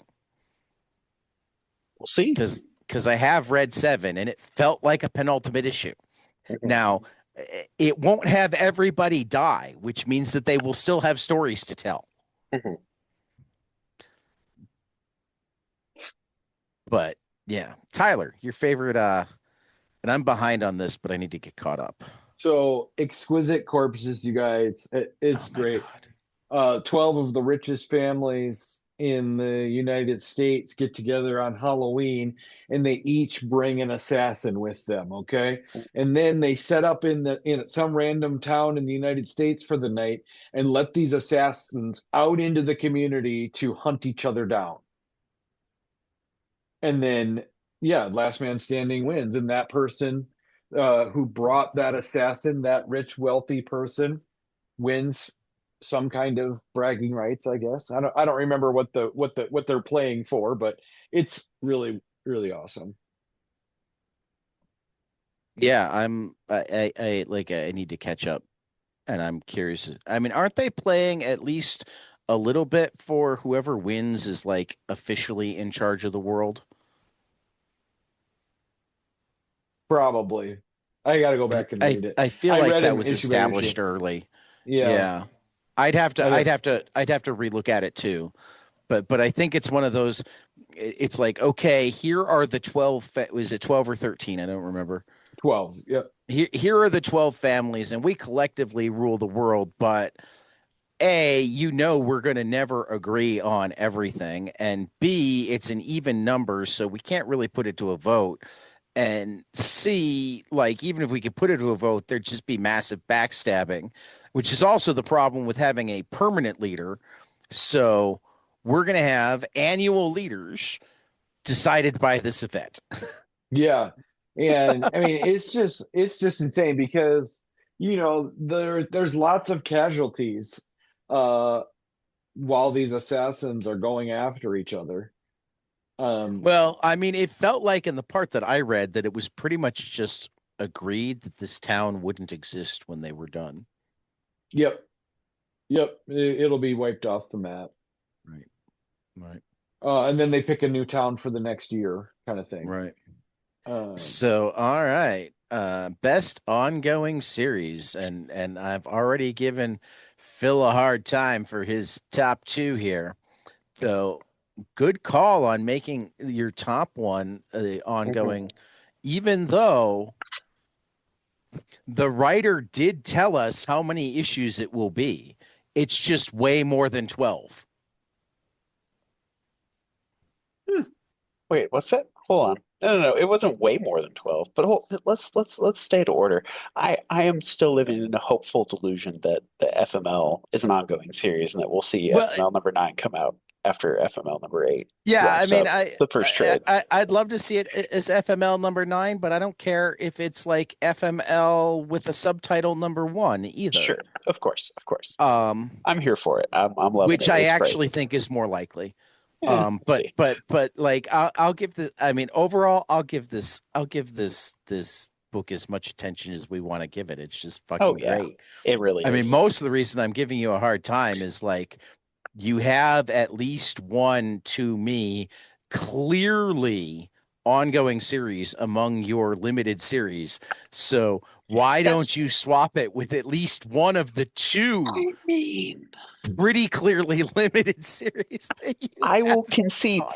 Okay, all right. You got me. You I mean, got you me. don't need to do it now. I'm It is just giving you a happening hard now. time. No, that's I'm fair. in that mood where I'm giving people a hard time. That's Just let okay. me have it. Well, it is I late. don't mean it. It's I don't mean midnight it. where Phil is. It's midnight where Phil's Right. at. Right. Yeah, I'm turning into a No, pumpkin you as we can't speak. move stuff because you already listed the other ones. It would be weird if you'd like dumped Assorted Crisis Events Well, I'm not. Yeah, That's and said something else a second time. I'm still gonna talk about it. I'm Okay. just rearranging, you know? yeah. Isn't Um, this fun, Phil? Yeah, my it's lovely. my number 3 book of the year, and it's been so good to have it back. And I actually I don't think we put it in the news. Did you hear, Phil? Michael Lark had a minor stroke. Oh I heard no. that. Yeah, I heard that. So Oh, holy cow.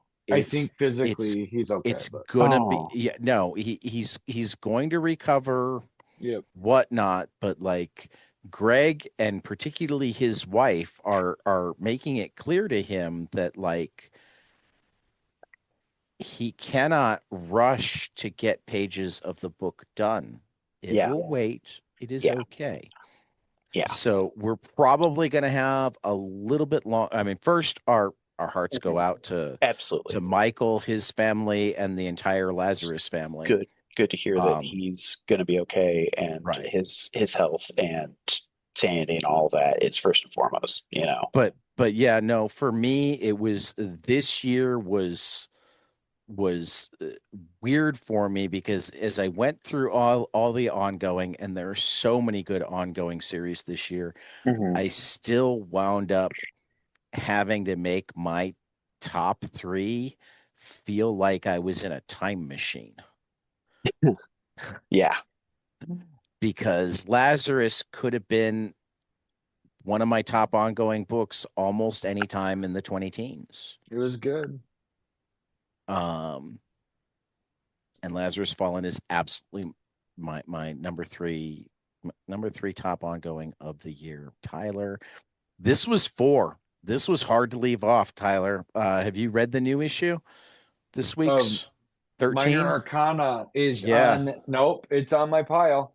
Yeah. Minor Arcana from Jeff Lemire is one of those series. It's his current ongoing series that Mhm. focuses on this kind of down and out lady, and she goes back to help her mom run her, you know, what do you call it? Like fortune teller Right. place. I mean, it's obviously a fraud, or her mom is a fraud, but she has real visions herself, and so Well, which makes me go, is it obvious that her mom's a fraud? I thought it was, but it's not now. Right. I Oh mean, yeah, yes, I mean, because certainly she even thought that her mom was a fraud. yeah, And there's still reason to think that her mom is a fraud, but there's definitely more reason to question now. yeah. Um, Yep, but yeah, yeah. no, it's like Essex County or Royal City with like A supernaturally twist to it. supernatural tarot Yeah, it's thing readings going and like on. crystal ball Right, shit, and right. Hmm. um, it's just really Nah, I'm cool though because loving it. because because she's trying to make a life in this town, and she's trying to help her mom keep this crap shop alive. And yeah, Yeah. Yeah. So good. So good. So Yeah, I'll have to catch up on that one. yeah, so it's so so, so Phil, you've got a new number two. I do. So this is where the machinations unravel. My number two ongoing series was a sort of crisis events by Dennis Camp and Aaron Zawitsky and Jory Belair and Sana Smaino. But upon receiving the devastating news that it will end with issue 12, I see. Well, So here's the it's thing. not a guarantee, It's not, but but I will but admit defeat here. I have only heard that they have been extended to Eh, 12. You've successfully reclassified the Well, and the series. thing is, because it's essentially a series of one shots, Yeah, it does fit better with the limiteds. But I don't even know if they would want to go ongoing. That's true. ongoing. Yeah, yeah. And so that's why I ultimately accepted the shift. And I mean, Lazarus Fallen is now my number two. I love it so much. Oh yeah. It will be in the number one spot when it finally wraps because I mean it's an all-time series for me. The reason I put it in number one limited was because I wanted to give both it and my number one pick number one, but I couldn't. And got this it. is where we landed. I know how that goes. Okay. I hate doing this, but I'm gonna do it. Even though we're recording, I'm gonna jump in with breaking news. Uh-oh. Washington Post is reporting that the Pentagon has readied 1,500 soldiers to possibly deploy to Minnesota.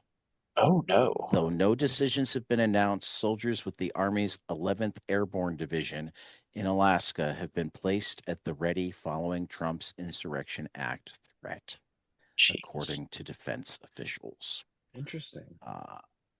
Yeah. So yeah, that was what Tyler was just saying, and damn it, Tyler, why did you have to be right?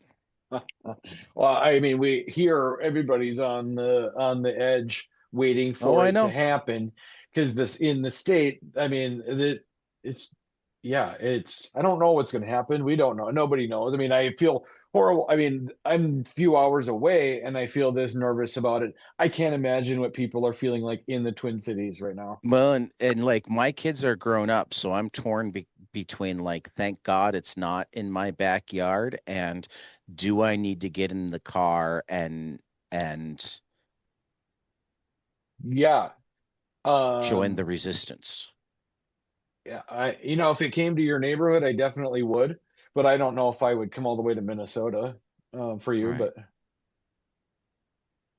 it But will. no, I mean, but that's what I we're mean is what. this is just the testing ground, for Yeah, other cities, for other blue cities. but that's kind of my point, because it's the testing ground. Like, if we really want to send the message that this is not okay, it can't just be Minnesotans fighting the fight. Yeah, you're right. It can't just be Minnesotans standing there and showing that they're willing to put themselves in danger to say that this is wrong. Yeah. No, I would definitely be there. Because Sean's 20 now. I mean, he's Right. in college, but Raina Yeah, is just no, an I know. elementary If kid. I had So a 7-year-old, it would completely change my calculus. yeah, I'm But like, like I can't right do that. now, it's more, I know that it would freak the hell out of my wife. Yeah. Yeah, I know. I know. She would be a wreck. I It know. would freak the hell out of my wife, and like I'm gonna put this on the record, and my mom's gonna out me to my wife, but I'm gonna put it on the record anyway. Like, and I'm not saying that it's likely that I'm going to leave tonight, but like, more that's like, should I just be gone when she wakes up? Don't do that to her. No, no. That's you want to She's your partner. You need I to. know. Yeah, take her with. Make her go with. Oh. No, no. She'd have a fucking breakdown. She'd have enough I of a know. breakdown if I was there. You're gonna have a breakdown if you go. I mean, she has a hard time when I go to local things sometimes. And Yeah, I know. she can sometimes go to the local things with me if I pick out the right one and we put together enough of a plan. But she's much Hey, better at being the I'm going to make buttons, I'm going to make signs, I'm going to make t-shirts, whatever, hand them out. yeah, you remember when we were late coming home from C2E2? She was very worried about us. Yeah, I Yeah. know. So, I know. Um, anywho, let's wrap this up. I know but yeah, it's horrible. no, it's yeah. So my number two, and it's another case of I get to read ahead because of the fact that I have a podcast and I arrange events and consult on stuff for uh, a comic shop. So the book I read before Assorted Crisis Events today was the upcoming issue of Powers 25, and it continues to just be killer. And you know, it's another one like Lazarus Fallen where it's not even the same name, Phil, but like it's a continuation of a long going series. They haven't, I don't even think they've announced specifically how many issues that I mean, I think they've said how many Michael already has done, but Sure. that's like 8 or 10, something like that, you know. But I also say that if they said ahead of time, like only six, I feel like it could fit into If limited they just had as well. said only six, Hmm. or But saying, if they had flat out said something less than 12, yeah, with yeah, the implication that it wasn't going to be until another 5 or 10 anniversary that they even thought of revisiting it, then I'd probably be calling it a miniseries. oh But yeah, the way they've talked about it is we missed our baby, and it's back. Oh yeah. you know. Um, and this is where I'm going to give a quick plug to uh, the well, first to our friend John Suntress and the Word Balloon podcast. If you're not listening to 22 Panels, that's one of the better comics podcasts to listen to. Him and our friend David Harper of Off Panel. Got to plug the podcast hosts to come on our podcast. But Bendis has his book club on the Suntress podcast, and I'm part of that book club. And Bendis may have dragged a 22 panels plug out of me in the most recent book club. Oh, And when he discovered that I had a podcast, may have indicated his intent to come. So, ho ho ho! You'd be a fun guy to talk to. Sweet. um, well, and I mean, if we book him, I'm going to try to get Mike to come too because I want to talk to both of them about Powers. Mhm. We've talked to Mike already. I love Mike. I want to talk to both of them about Powers. But Mark Pratt wants to talk to him about uh, Fortune and Glory, the musical, and that would be a fascinating conversation. So, like, Oh yeah. this is what we want to happen. Tyler, your number 2 ongoing series. It is a little series called Absolute Batman from Scott Snyder and Nick Dragata. This Absolute universe is just killing it. It is. Um, yeah, I mean, I I laugh because I can't argue with you having it as your ongoing because it's really fucking good. And I yeah. still think it's the third best Absolute book. Oh, you do?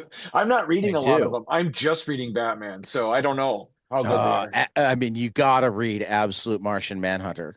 It looks cool. I really like that art. Like there was like a 50s style cover one. It So looked really good. cool.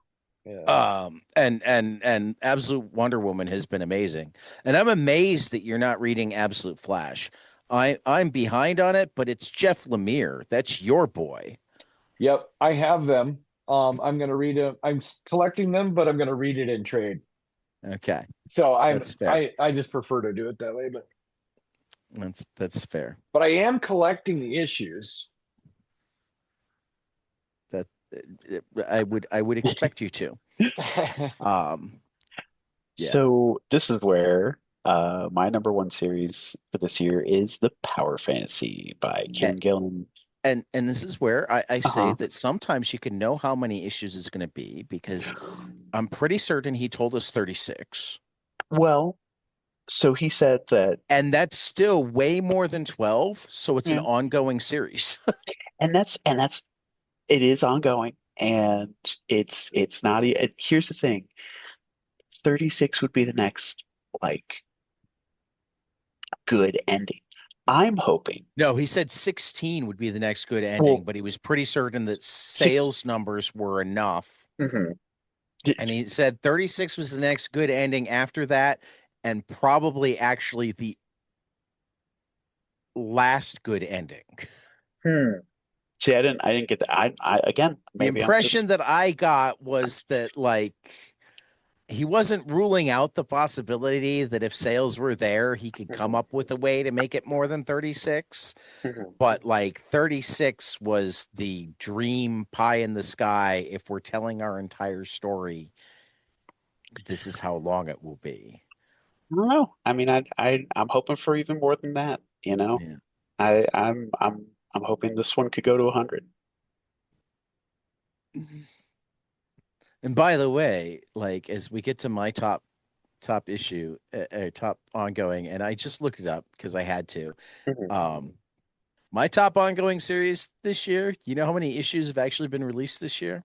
0? Two. Two, Oh, two. exactly Okay. Yep. two. Yep. One in January and one in March, Wow. and Yep. and I don't care.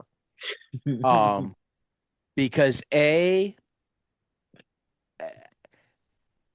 just when I I saw your thing, I had to go. I went and checked because I'm like, yeah, what did this come out this year? I had to look. I'm like, is I Saga mean, out?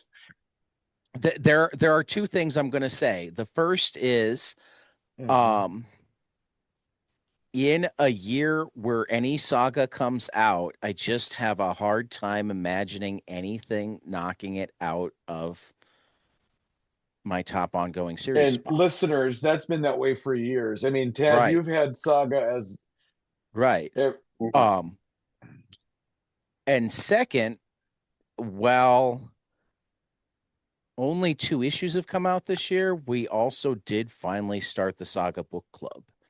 And I think So that's worth I celebrating. I have reread the first 6 volumes and had in-depth conversations about them um without knowing the ending.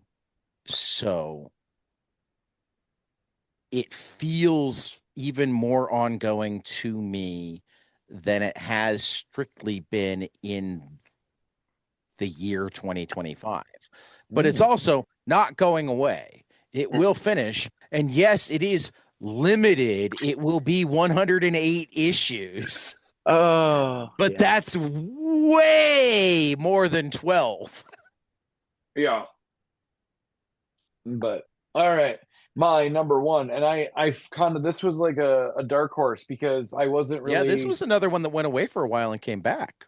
Yeah, he was, and so when it And it came came back with back, a new artist because it's not Scotty Young doing art anymore, is it? no, but the Scotty Young is the bulk of the series, Right. uh, and then uh yeah, and it's I Hate Fairyland. So when it started coming back, I went back into the not comicsology, but global comics, and caught myself up on I Hate Fairyland, and I am hooked. It is funny as shit. It is. It looks like it's Derek Landman on art for volume 9. I thought it was Brett Bean for a while. Yeah, Brett Bean, I think, took over right after Scotty Young, Okay. but it might be Landman for all of this year. No, Which there's only been a being in few January issues. and February, and Landman took over in June. Okay. So this most recent arc is Landman's first. Okay. But yeah, no, I gotta be honest. I haven't read any since Scotty's run ended, or since Yep. his art run ended. Yep. And I've been meaning to go pick them up, and I haven't. And now I'm gonna have to, because if it made your top book of the year, It's just um, it's just one of those things where it wasn't really on my radar. I mean, I've heard of the title, but then as new issues started popping up on the shelf, I'm like, what the hell? oh, I so thought you this was hadn't done. even read it on its initial run. I didn't Uh-uh. realize that, No, I read it because all I this knew you were a fall. Scotty Young fan. I assumed when you were talking to that guy that wound up not being Scotty Young at C2E2, Phil, have you heard this that story? it wasn't just that you liked his covers, but that Hey, you had loved I Hate Fairyland. uh, no, Phil, have you heard this story? I have not. No. At C2E2, In um, front of Chris Schweizer's booth. yeah, at Chris Schweizer's booth, a man walked up that we thought looked like Scotty Young, and I just started talking to him as if he was Scotty Young, Mm. and the guy corrected me after a minute or so, but it Well, what was I loved is that not only was he not Scotty Young, yeah. he did not know who Scotty Young was, but based on the Wow. conversation he'd had with Tyler, decided that he needed to find out. Anyway, At which point we directed him to Scotty's booth, or Scotty's anyway, table rather. I was incredibly embarrassed, obviously, but it's funny now. It That is is. pretty amusing. Yeah. I thought it was pretty funny then. I know you did. You were like your face was just Well, because I because was you still knew because deciding. you I was still trying to figure out if Scotty was at his booth when or you if this started was Scotty. talking to him. Yeah. Right. Okay. When you So just started talking to him. And I think I was part of the conversation a little bit, because you started talking to him like, oh, if Tyler's certain. I was not. I was certain, but I was wrong. It was funny though. But yeah, so no, I hate Fairyland. I was mostly a fan of Scotty's art. I like the way he does characters in the kiddish kind of reimaginings, you know. I've always really liked that style, and I've just really enjoyed it. So but no, I really enjoyed I Hate Fairyland. The story is awesome, Tad. If you don't you know what the story Again, is? I love the initial volumes. Yeah, okay. So like, I just haven't gotten back to it. I need to. Yeah. So Well, I'll make a point of that. they pull her back into Fairyland, if you can believe Yep. it. Yep. Yep. All All right, guys. righty. So That that is the wraps end. our best of 2025. Yeah. So let's quickly do some 3 books we hope will be spectacular, and then like get some sleep or play some video games, depending on how we feel. Are you playing video game? I'm going to bed. I think Yeah, I might play some baseball before I go to bed. It's sleep for me too. Yeah. Crazy, Tad. Anyway, 3 books we hope will be spectacular. I'm going to start off with, there are actually 3 books that I know are spectacular. Yeah. Coming out this week, Yep. American Caper #3 from David Lapham, Dan Hauser, and Laszlo is So good. fucking great. Yep.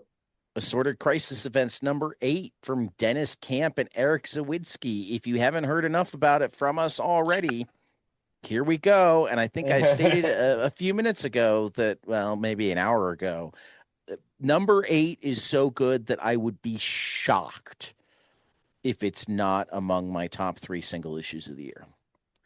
Really? Okay.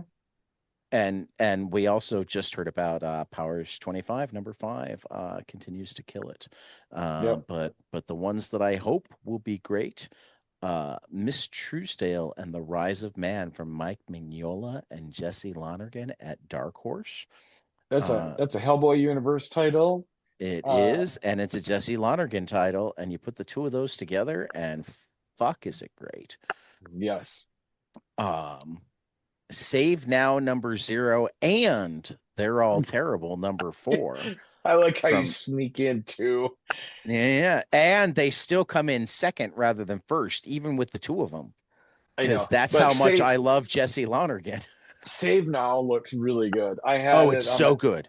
I had it on my desk earlier, and I'm like, I'm so gonna read good. this. Yep. Yeah. Matt Quint, Juan Jose Rip, and Cano on Save Now. Matt Kent and Ramon Villalobos on They're All Terrible. It's from Bad Idea. Fantastic. And then Love and Rockets Volume 4, #17. Like this is like. So my daughter saw the cover. It's sitting on my desk. My daughter saw the cover, and she's like, "Why isn't she wearing any pants?" Have you seen the cover? Yeah. She's sitting at the doctor. The doctor office. Yeah. She's. So I said that to my daughter, and she's just like, "Why was they picked at the cover?" So, what I was going to say, I mean, yeah, great cover, and I love Love and Rockets. Period. But there is one ongoing series in history that I like more than Saga, and it's Love and Rockets. And yet, for some reason, it hasn't made, I don't think it's made any of my top series of the year lists. Ever. No. Because they only put out like 3 or 4 issues a year. I say, as I give Saga the top spot when they only had 2. Yep. Somebody's running out of excuses. But I don't have an explanation for why that is. That's funny. But anybody who hasn't experienced Love and Rockets yet needs to. It's available in many, many forms. It's on Hoopla. There is no excuse for not having subjected yourself to some Love and Rockets. Jaime and Beto Hernandez are among the greatest visual storytellers ever. And it's just a joy every time there's new material from them. My favorite, I think it was Jaime Hernandez when we did the Halloween special of Jaime is a fantastic voice actor as well. Yeah, he did. Nice. He was Scary Terry. Was that his name? Scary Gary. No. Scary Gary. Gary. He dropped the mic, man. It was fun. Totally nailed it. Nailed it. Good times. Man, you know what's fun about this podcast now is after the few years that it's been going on, we can reminisce about people that we've talked with. It is a little weird that like we can reminisce about previous podcasts now. Yeah. That they don't feel like they were yesterday. So Phil, your giant size, your all new giant size trade waiter / graphic novel pick is I Am Their Silence by Jordi Lafebre, and Montana Kane is the translator over at Dark Horse. It's an intriguing looking book in an interesting art style, European looking. This got delayed a little bit. I feel like I've been waiting for this for a long time. That seems like I'm very much looking forward to reading it. Awesome. Though I will also toss out that we've got Leo Rising from Archie Bongiovanni, who's also a Minneapolis native. I mentioned Art by Price at the beginning of the show, and anybody in the Minneapolis area who wanted to help out with things could go there to do so. Archie was there today. Also, I'm hearing great things about Altamont from Eric Hanna and Charlie Adlard of Walking Dead fame. That's episode 219. Fuck, man, 219 episodes Oh, Let's and see. Phil, you get some Power Fantasy this week, and Right. Yeah. and And a swerve. It's a big David, week for me. yeah, David Lapham's Good as Dead wraps up this week. Mhm. Jacob Phillips wraps up everything Dead and Dying. I can't remember who's writing that for him right now. We get the penultimate issue of Tape Brownball. that's right, Tape Romball. Penultimate issue of Death to Pachuco, second issue of Briar Knight's Terror, ninth issue of Exquisite Corpses. We get new Uncle Scrooge. It's a good week. Yeah, I saw that too. And my pile, like, should I buy this? The daycare kids love it. When I buy the Disney issues for them, Yeah. there's the new Lilo and Stitch or just Mm-hmm. Stitch, I should say. That's really Right. popular right now with a lot of kids. Right. I don't know why I'm pushing Disney comics, but Um, they're doing well. I don't love Disney as a corporation. Yeah. Um, but their characters are great and when handled well are particularly good for kids, and both Dynamite and Fantagraphics, which are the two companies that have been putting out the most Disney stuff lately, are taking the responsibility seriously. Yeah. They're not putting out stuff. They're not putting out crap because they know it'll sell because it's Lilo and Stitch. Yeah, exactly. You know what I mean? Yep. The talent level has been legit. So yeah, that's episode 219 in the books. One of these days we'll get back to like hour and a half long episodes. I think it's going to require a week where what kind of week has it been has us talking for less than half an hour. Yep. Yeah, I know. Which I dream of. I dream of that week. I dream of the week that feels like a week rather than a year. Yeah. So Me too. yeah. Yeah, as I said before, episode 219. Nate, All if you're right. listening,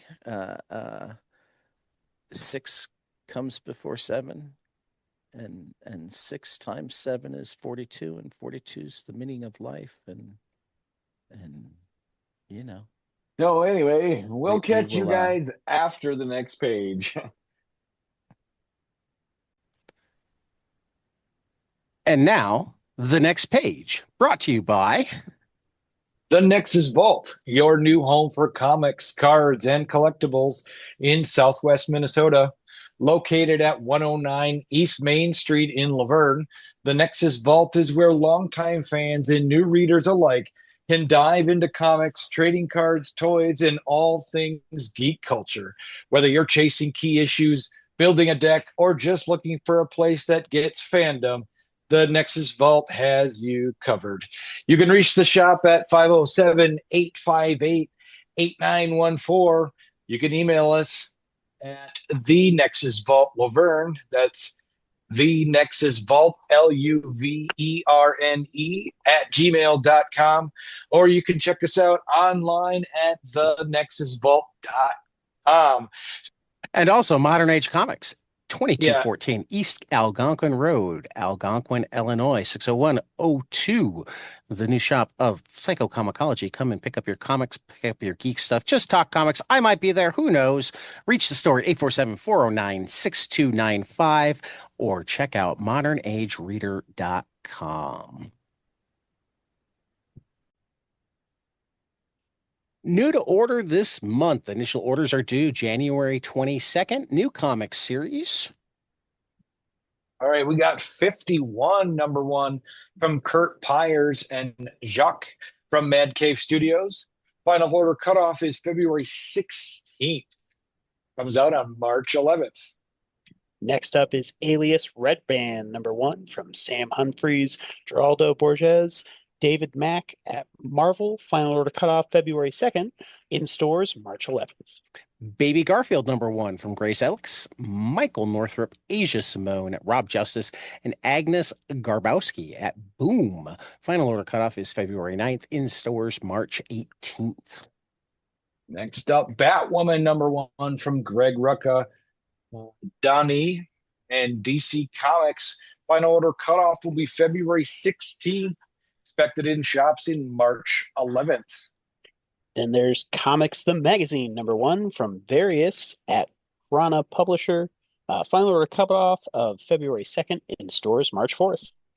Dead Teenagers #1 from Jude S. Doyle and Caitlin Yarsky at Oni Press. Final order cutoff is February 23rd, in stores March 18th. Deathstroke, the Terminator #1 from Tony Fleeks, Carmine Di Giandomenico from DC comes up. Final order cutoff is February 23rd, in stores March 18th. Disney Villains Gaston #1 from Greg Pak, Fred Van Lente, Milena Ciccarello from Dynamite Entertainment. Final order cutoff February 2nd, in stores March 4th. Electric Chair #1, Adam Falk, Strangers. Final order cutoff is February 16th, in stores March 25th. All right. The Exorcism at Buckingham Palace is from Kelsey Ramsey, Hannah Rose May from IDW. Final order cutoff is February 2nd, in stores March 11th. Exploit #1 from Laura Hudson, Tim Leung, and Emiliana Pina at Mad Cave Studios. Final order cutoff February 9th, in stores March 4th. Frankenstein, The New World, The Speed of Darkness. Mike Mignola, Christopher Golden, Thomas Sniegoski, Peter Berting at Dark Horse Comics. Final order cutoff is March 16th, and in stores on April 22nd. Godzilla versus America, Portland. Benjamin Dewey, Colleen Coover, Mark Russell, Caitlin Yarsky from IDW. Final order cutoff is March 2nd. We can see this in shops March 11th. Gru, The Prophecy #1 from Sergio Aragones and Mark Evanier and Carrie Strachan at Dark Horse. Final order cutoff February 23rd, in stores April 1st. Hellboy in Love, Black Eyes, one shot from Mike Mignola, Christopher Golden, Alex Nieto, Clem Robbins at Dark Horse on final order cutoff of March 23rd, in stores April 29th. Honor and Curse, Eternal #1 from Mark London, Jamie Infante from Mad Cave Studios.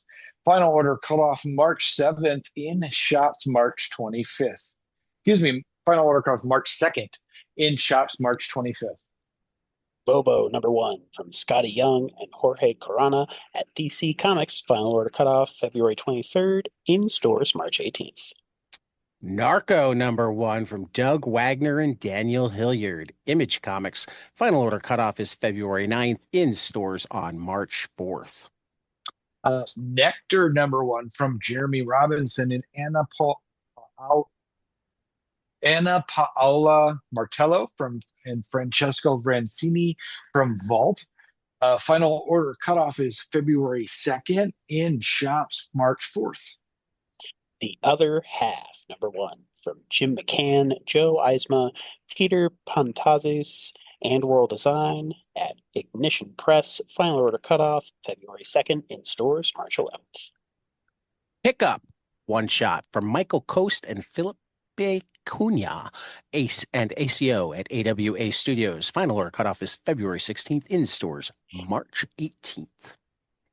Quiet Place, Storm Warning from Ryan Kelly and Phil Hester out from IDW. Final order cutoff is March 2nd, and in shops March 11th. Rafael Garcia, Henchman #1 from Peter Moretta, David Schrader, Ben Herrera, Titan Comics. Final order cutoff February 23rd, in stores March 18th. Super Creep Show #1 from Kieran Gillen, Ryan North, Rossi Gifford, Derek Charm at Image Comics. Final order cutoff is February 23rd, in stores March 18th. Tigress Island from Patrick Kindlon, uh, EPHK, out from Image Comics. Final order cutoff February 16th and in shops March 11th. All right, some graphic novels new to order. Take it away, Tyler. Right. All of Apollonia from Patty C. Prevo, Morel Ortega from Abrams. Final order cutoff of February 9th, in shops March 25th. All the Cameras in My Room from Michael DeForge at Drawn and Quarterly. Final order cutoff February 9th, in stores April 8th. Amy Winehouse in Comics from Tony Lorenco and Elsa Gambin and various artists at MBM Graphic Novels. Final order cutoff is January 26th, in stores on March 25th. Beat Everyone Up from Land Pits, Joe Hunter, Mad Cave Studios. Final order cutoff February 23rd, will be in shops March 18. Bitchy, The Exasperating Existence of Midge McCracken from Roberta Gregory at Fantagraphics. February. Final order cutoff February 2nd, in stores March 4th. The Book of Murmurs from Candace Perwin at Fantagraphics. Final order cutoff is February 2nd, in stores March 18th. The Council of Frogs by Matt Emmons and Strangers. Final order cutoff February 16th, will be in shops March 25th. The Court Charade from Flore Vesco Carrascoet at Abrams. Final order cutoff February 9th, in stores March 25th. Creased Comics from Brad Neely at New York Review Comics. Final order cutoff is February 16th, in stores March 31st. Clyde by Jim Benton and out by Paper Cuts. Final order cutoff is February 23rd and in shops March 18th. DC Superhero Girls High School Reunion from Shay Fontana, Yancy Lobai at DC Comics. Final order cutoff March 2nd, in stores June 2nd. Emmy Arbol by Barbara Yellen at Abrams. Final order cutoff is January 26th, in stores March 4th. Fungi from Wolchuk Wazik.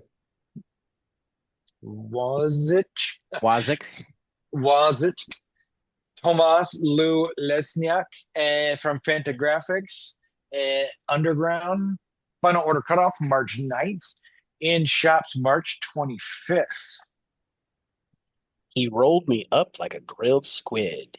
Yoshiharu Suge, Drawn and Quarterly. Final order cutoff February 2nd, in stores April 1st. Hide and Seek, Neano Yoshiko from Uncivilized Book. Final order cutoff is February 23rd, in stores March 25th. Human Nature by Darren Aronofsky, Ari Handel, Jeff Welch, Martin Morazzo from Abrams. Final order cutoff is February 9th, will be in shops March 25th. I Witnessed the Great Train Robbery of 1963. Andrea Debnick, Crystal Jamie at HarperCollins. Final order cutoff February 16th. In stores March 18th. Last Call to Leave Earth, Cassio Ribeiro. Mad Cave Studios. Final order cutoff is March 2nd. In stores March 25th. The Lights of Niterói from Marcelo Quintanilla, Fantagraphics. Final order cutoff is February 16 and in shops March 25th. Oh, I'm sorry. No, I'm sorry. I read the wrong line. Let me start over. Final order cutoff February 16th. In shops April 1st. The Lionhearts, Mike Lawrence at Abrams. Final order cutoff January 26th. In stores March 4th. Live Memoriam, Miki Makusa and Ben Bergay at Oni Press. Final order cutoff March 2nd. In stores March 25th. Mom's Cancer by Brian Feast from Abrams. Final order cutoff will be January 26th and in shops March 4th. The Outsider by Joseph Desposito at Fantagraphics Underground, final order cutoff February 9th, in stores March 25th. Rabagoo Race by Garesh at Uncivilized Books. Final order cutoff is February 23rd, in stores on March 25th. The Shadower from Maria Peter Hoey from Top Shelf and IDW. Final order cutoff will be February 16th and in shops March 24th. Shin Zero, Matthew Bablet and Guilherme Singelin at Oni Press. Final order cutoff February 9th, in stores March 4th. Songbird in the Light, Billy Porter, Chris Clarkson, Charlie Palmer at Abrams Books. Final order cutoff February 2nd, in stores March 18th. Space Relic Hunters by Ludovic Grun de Bois from Oni Press. Final order cutoff will be February 23rd, in shops March 18th. Speak of the Devil by Sweeney Boone, HarperCollins. Final order cutoff February 9th, in stores March 4th. Spider-Man Cosmic Chaos from Mike Myhack at Abrams. Final order cutoff is January 26th, in stores March 11th. Through David Dasmalchian and Cat Staggs from Z2. Final order cutoff will be February 9th and in shops March 11th. The Undertaker, Xavier Dorison, Ralph Baer, Abrams. Final order cutoff February 9th, in stores March 25th. And finally, some collections new to order. Take it away, Tyler. All right. The Adventures of Lumen N, Volume 1 from James Robinson and Phil Hester and Mark Deering. From Dark Horse, final order cutoff February 2nd. In shops, not till May 5th. Big Rig, Adrian Wassel, House Malone, Nathan Gooden, Vault Comics. Final order cutoff February 9th, in stores April 8th. DC Pride, The Heart Wants. From various artists and writers, DC Comics. Final order cutoff is March 2nd, in stores May 26th. Deadly Tales of the Gunslinger Spawn, Jimmy Palmiotti, Patrick Reynolds, Chad Harden, Louis NCT, Ulysses Areola from Image Comics. Final order cutoff February 9th, in shops March 18th. Death to Pachuco, Henry Barajas, Rachel Merrill, Lee Luridge, Image Comics. Final order cutoff February 9th, in stores March 18th. Devil on My Shoulder from Kyle Starks, Peter Kowalski at Dark Horse Comics. Final order cutoff is February 23rd, in stores on July 14th. The End League Complete Collection from Rick Remender, Matt Broom, Eric Canetti, Andy McDonald from Image Comics. Final order cutoff will be February 2nd, in shops March 11th. The Ends, David and Maria Lapham, Bad Idea. Final order cutoff February 9th, in stores March 11th. Escape from Rick Remender and somebody else. Daniel Acuna. Daniel Acuna at Image Comics. Final order cutoff February 2nd, and in stores March 11th. Flow, Paula Stevenbergen, Claudia Balboni from Mad Cave Studios. Final order cutoff will be February 16th. Will be in shops March 11th. Good as Dead from David and Maria Lapham. This time with D. Cuniff, Image Comics. Final order cutoff January 26th, in stores June 10th. It Killed Everyone But Me from Ryan Parrott and Letitia Cadenici at Mad Cave Studios. Final order cutoff is February 16th, in stores March 11th. The Last Voyage of Sinbad by Richard Corbin, Jan Strand from Dark Horse. Final order cutoff February 23rd. Be in shops May 26th. Look Into My Eyes by Rubin, Mad Cave Studios. Final order cutoff February 16th, in stores March 11th. News from the Fallout by Chris Condon and Jeffrey Allen Love from Image Comics. Final order cutoff is January 26th, in stores March 4th. Hola from John Lees and Sally Cantorino from Mad Cave Studios. Final order cutoff is February 9th. This will be in shops March 4th. Tom the Dancing Bug, Volume 1, Secret Origins. Ruben Bowling, Clover Press. Final order cutoff February 2nd, in stores April 15th. The Voice Said Kill. Cy Spurrier, Vanessa Del Rey. Image Comics. Final order cutoff February 16th, in stores March 25th. The Woods, Book 1, James Tiny in the fourth. Michael Diale. How do you say that? Diolinus. Diolinus from Boom, our Boom Box. Final order cutoff February 2nd, in shops May 25th. No, excuse me, May 5th. And I keep jumping lines. I can't see. You know, I mean, you're an old man. Says the oldest one here. That has been The Next Page, brought to you by the Nexus Vault, Laverne, Minnesota, and Modern Age Comics in Algonquin, Illinois.